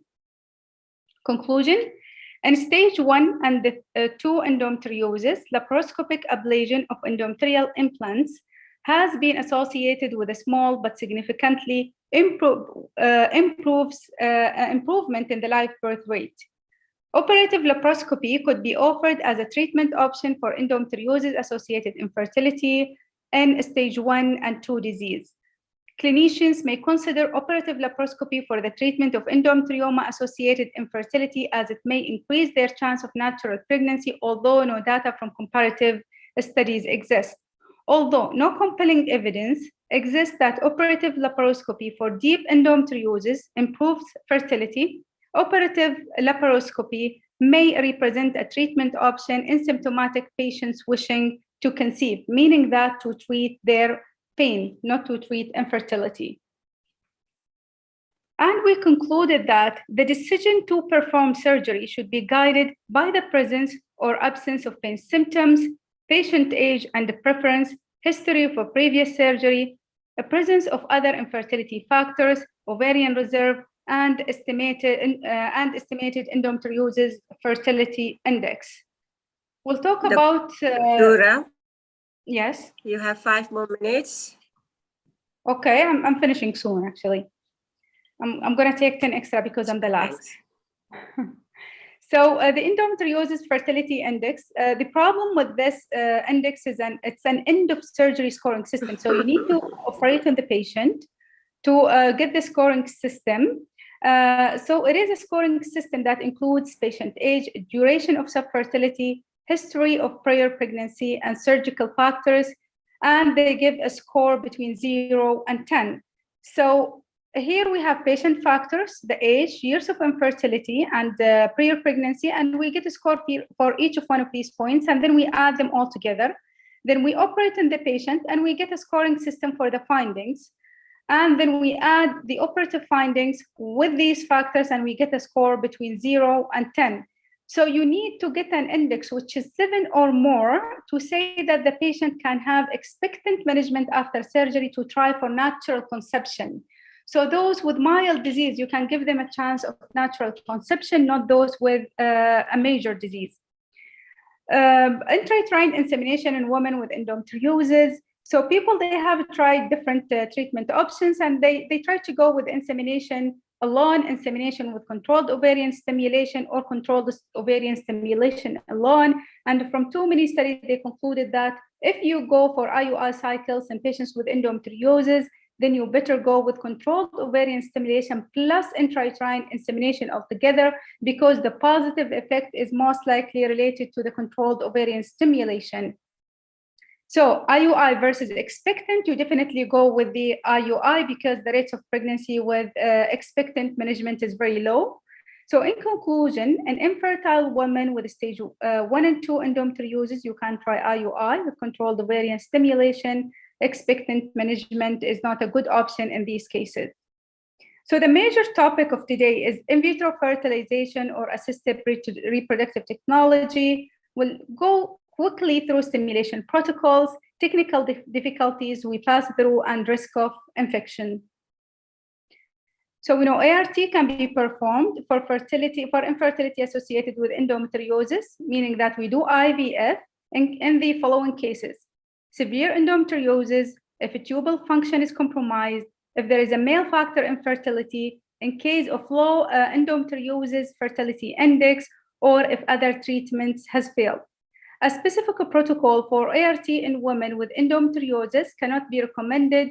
Both GnRH antagonist and agonist protocols can be offered based on patients and physician preference, as no difference in the pregnancy rate, live birth rate between the two protocols. And I adopted this slide from one of my presentations in pharmaceutical companies. This is just to show you the difference between the long protocol and the antagonist protocol. Above the orange line is the long protocol, where we start giving the patient GnRH agonist in the luteal phase of the preceding menstrual cycle, which will have like 3 days flare-up effect and then downregulation of the pituitary. And by the time patient gets her period, patient is already suppressed and downregulated. And then cycle day 2 or 3, we give FSH or FSH combined with LH. And sometimes in longer protocol, we do extra longer protocol. So we don't give only the luteal phase suppression. We give 3 to 6 months of GnRH agonist before the IVF, and that's also considered long protocol. GnRH antagonist protocol is different. It's below the orange line. So we wait for patient period, and we start cycle day 2 or 3 with controlled ovarian stimulation. So we give FSH or FSH plus LH. And then day 5 or 6 of the treatment, we give the GnRH antagonist to suppress the pituitary gland so that we don't get a premature LH surge. And we know GnRH antagonist starts immediate action by blocking the pituitary gland. So they compare what is better, the long protocol or the short protocol. To make it easy for you in terms of live birth rate, pregnancy rate, there is no difference, but there is better control of patient symptomatology using the long protocol. And I personally almost always go with longer protocol in patients with endometriosis. And I do believe that longer protocol is good in suppressing the inflammatory processes, not only the big stuff that we see in the ultrasound. So this small study discussed the effectiveness of different downregulation protocols on IVF of embryo transfer.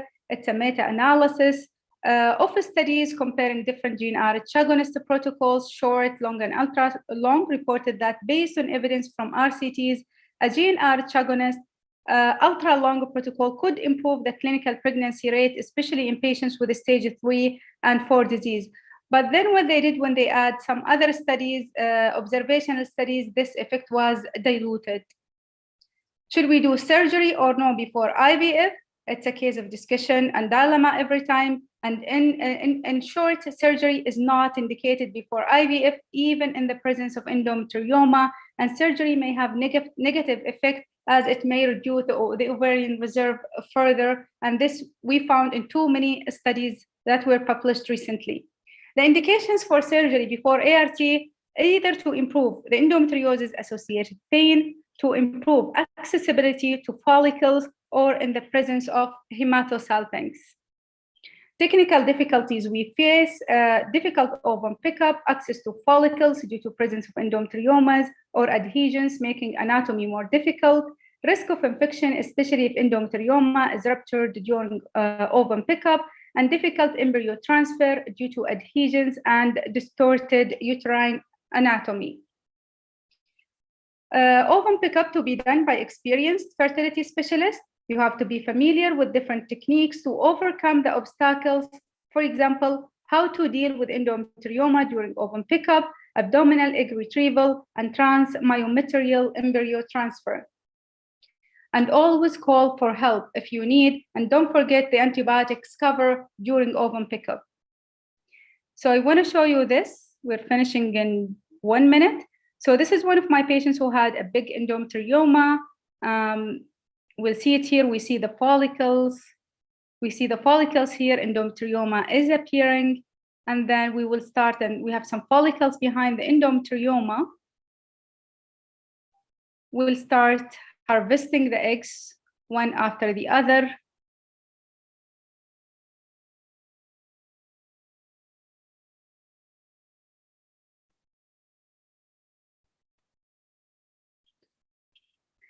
I want to show you in this video how we can travel along the side of the endometrioma. See here, this is a sharp tip needle that is traveling along the wall of the endometrioma. It does not puncture it. Endometriomas have thick wall. It's very difficult to puncture them unless you go directly and stab them. We see here, I can go even behind the endometrioma by pushing the endometrioma with the needle to this side and go and harvest the eggs from behind. We see here, internal iliac vessel, we have to be always careful with it. Both ovaries, they're usually in normal anatomic position, are on the top of the internal iliac. Showing the internal iliac here. Now we are already see the endometrioma is pushed to the left side. We can go and harvest the eggs from behind. This is the last from behind.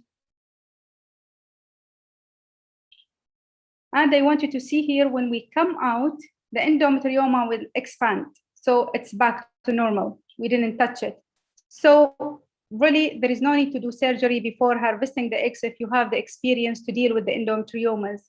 The other technical difficulty I mentioned is doing embryo transfer. To do embryo transfer, usually we do abdominal ultrasound and we straighten the uterus. This is a normal patient who have very easy embryo transfer. We go in, we load the embryos here, you see, and then we come out. But this is not always the case in patients with endometriosis.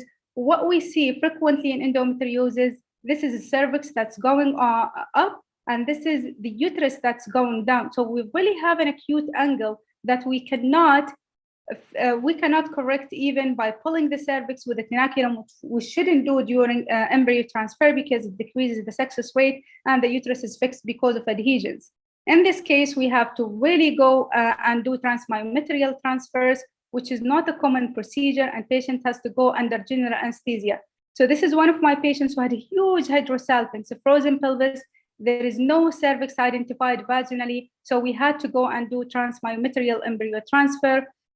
Of course, the patient had to be under anesthesia, and we went through the uterine muscle to the endometrium, directly inside, and the embryos were deployed. So I think this is my last slide. Fertility preservation, patients with severe endometriosis, particularly bilateral endometriomas, are at high risk of premature ovarian failure and low AMH level. Surgical treatment can further impact ovarian reserve and reduces the AMH. At least discuss fertility preservation with these patients. Now we have big ethical issues with this. We have big dilemma because most of the time we do fertility preservation as vaginal, and when we have unmarried patients and we don't have the experience of abdominal ovum pickup, or the patient is having really reduced ovarian reserve when actually abdominal collection is not an option for us because it's risky, then we have a big problem discussing with the patient, should we do it or not? But I think it's worth discussing it with the patient and let the patient decide for herself. So take home message, early treatment of endometriosis is a key. Controlled ovarian stimulation with IUI can be offered to patients with stage 1 and 2 disease. ART is first line in stage 3 and 4 endometriosis. Surgical removal of endometrioma is not indicated before IVF. However, surgery can be offered for pain control, and if technical difficulty is expected during OPU, endometriosis associated infertility to be managed with fertility specialists, and be aware of AMH level and different units and conversion factor. Thank you very much. Any questions? Thank you very much, Doctora, for this very informative presentation. I'm now looking for any questions. Any questions there? Any question from our delegates? I have a question, Dr. Naama. Yes. تفضلي دكتورة. Is it recommended to do anti-mullerian hormone before the surgery for endometriosis surgery? Now it depends. If the patient is known to have fertility issues, then yes, we do it for documentation. And we counsel patients a lot before doing the surgery, and we let them know that surgery itself may decrease their ovarian reserve. And we decide for our surgery according to patient's symptoms and if there is no other options to be offered to the patient. Now, the thing is, what if the patient is unmarried? Honestly, it's not a routine for us. We don't do it. And it's a question that I don't know the answer for it. Should we do it? Should we don't do it? Because most of the time we do it and we find the patients are almost infertile. And then it's a big ethical issue. I don't know if the patient has to tell her partner in the future or not. So I really don't know the answer to this question if the patient is unmarried and there is no fertility issue at that time. But maybe we can take opinion from Dr. Khalsa. What do you think?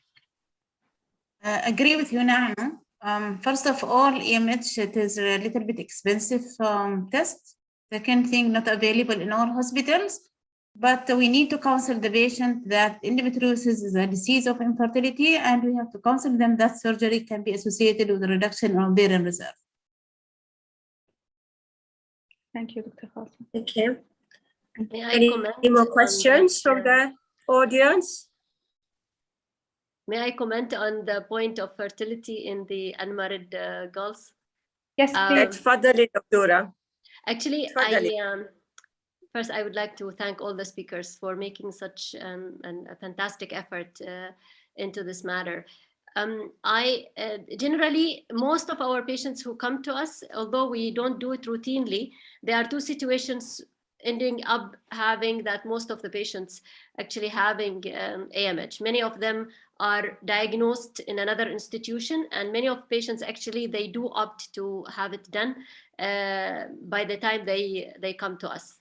And actually currently in SQUH, we have a sponsored or what is called, we have a grant on a research where we are assessing the endometriosis reserve as a result of surgical management or medical management. So as part of the protocol of the study, we do AMH before the surgery and 3 months after the surgery. And we do the same on patients with medical therapy at the start of the treatment and 3 months after the treatment. So just to tell us exactly how much is that AMH is decreased as an indicator for the patient's fertility. Many girls actually, they come with the result done from outside, because we are getting more and more educated patients who wants to know more about the endometriosis and its effects on their life. And I agree with Dr. Naama, it imposes the diagnosis of endometriosis in general, not only diagnosis of endometriosis with poor ovarian reserve, it is becoming a challenge to counsel the future husband. There is one girl who came to me diagnosed with endometriosis, and she wants to disclose that diagnosis to her future husband, and she wants me to discuss and explain the disease to him. So there were a few situations of such, and I think most people, it just depends on how much she understands of the condition and the partner too. But it does impose a very strong ethical issue. Yeah. Not talked. I cannot. Thank you very much, Doctora, for that addition. I have a few questions here. One is for Dr. Naama, and it's that question goes as USG ultrasound-guided endometrioma aspiration before ovum pickup in previous cycle will be beneficial? Why should we do that? There is no indication. I mean, the only indication to remove the endometrioma is if you think you cannot access the ovaries. And if you want to remove it, then remove it the proper way. I don't think aspiration is a proper way of dealing with endometriomas. Either you do an effective surgery, or if you think you need that surgery, or just proceed with ART and do your ovum pickup with the presence of endometrioma. We do OPUs with endometriomas almost. I don't know if it's me or everybody.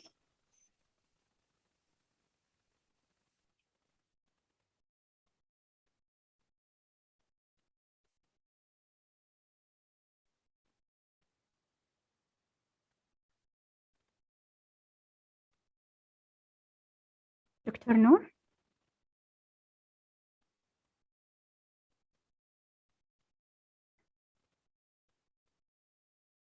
It seems the signal is bad with Dr. Noor.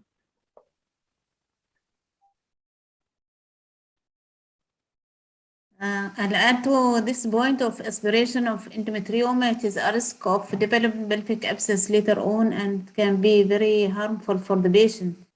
So it is better to be avoided either before OBU or even after or during the OBU.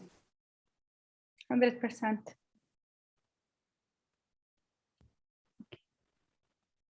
We have a question also for Dr. Sheikha.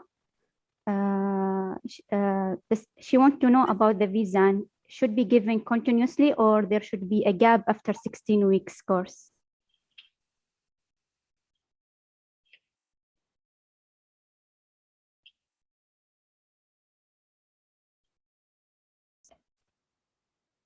Probably she's muted. Dr. Sheikha? Yes, she's muted.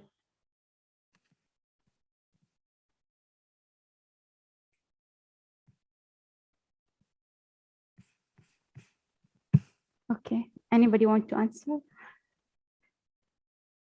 Okay. I think we lost you for a while now, Dr. Naama. Anyway, I have one question more, and then we'll close the session. This is for Dr. Sheikha. I want to know whether Visan should be given continuously, or there should be a gap after 16 weeks. Dr. Sheikha? I can answer this. Okay. Dr. Sheikha? She's probably not there. Dr. Sheikha, are you there? I think we have lost her. Halsa, would you like to answer that? Yes, Doctora, I'll answer this question. We give Visan for a longer period even. We can give them up to 18 months continuously without any gap. But definitely we need to assess patient symptoms. Dianogist is not that really it is a fantastic drug, but it is not free of side effects. I faced quite few patients with bony pains bony pains definitely because of deficiency in estrogen. So such patients, usually I convert them to combined oral contraceptive pills where I give them estrogen and then bringing them back for Bizan after 3 to 6 months.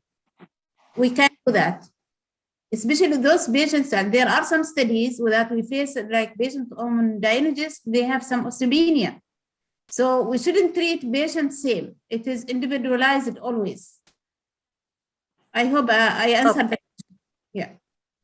Okay. Would you do that for every patient, or would you do that taking on patients' consent when she's feeling so well to stop it and then continue again? So of course you will involve the patient's opinion. Yes, definitely. If patients feel really very happy with the diagnosis and she has no still, I'll ask her, can we switch for a while for estrogen tablets plus progesterones? Said no, I am very happy with the diagnosis, then we proceed with her. Okay. Yeah, that's fine. That is like any endometriosis, because patients have to have a way of choosing what they want. Yes, okay, thank you very much, Doctora. I think we'll close the session.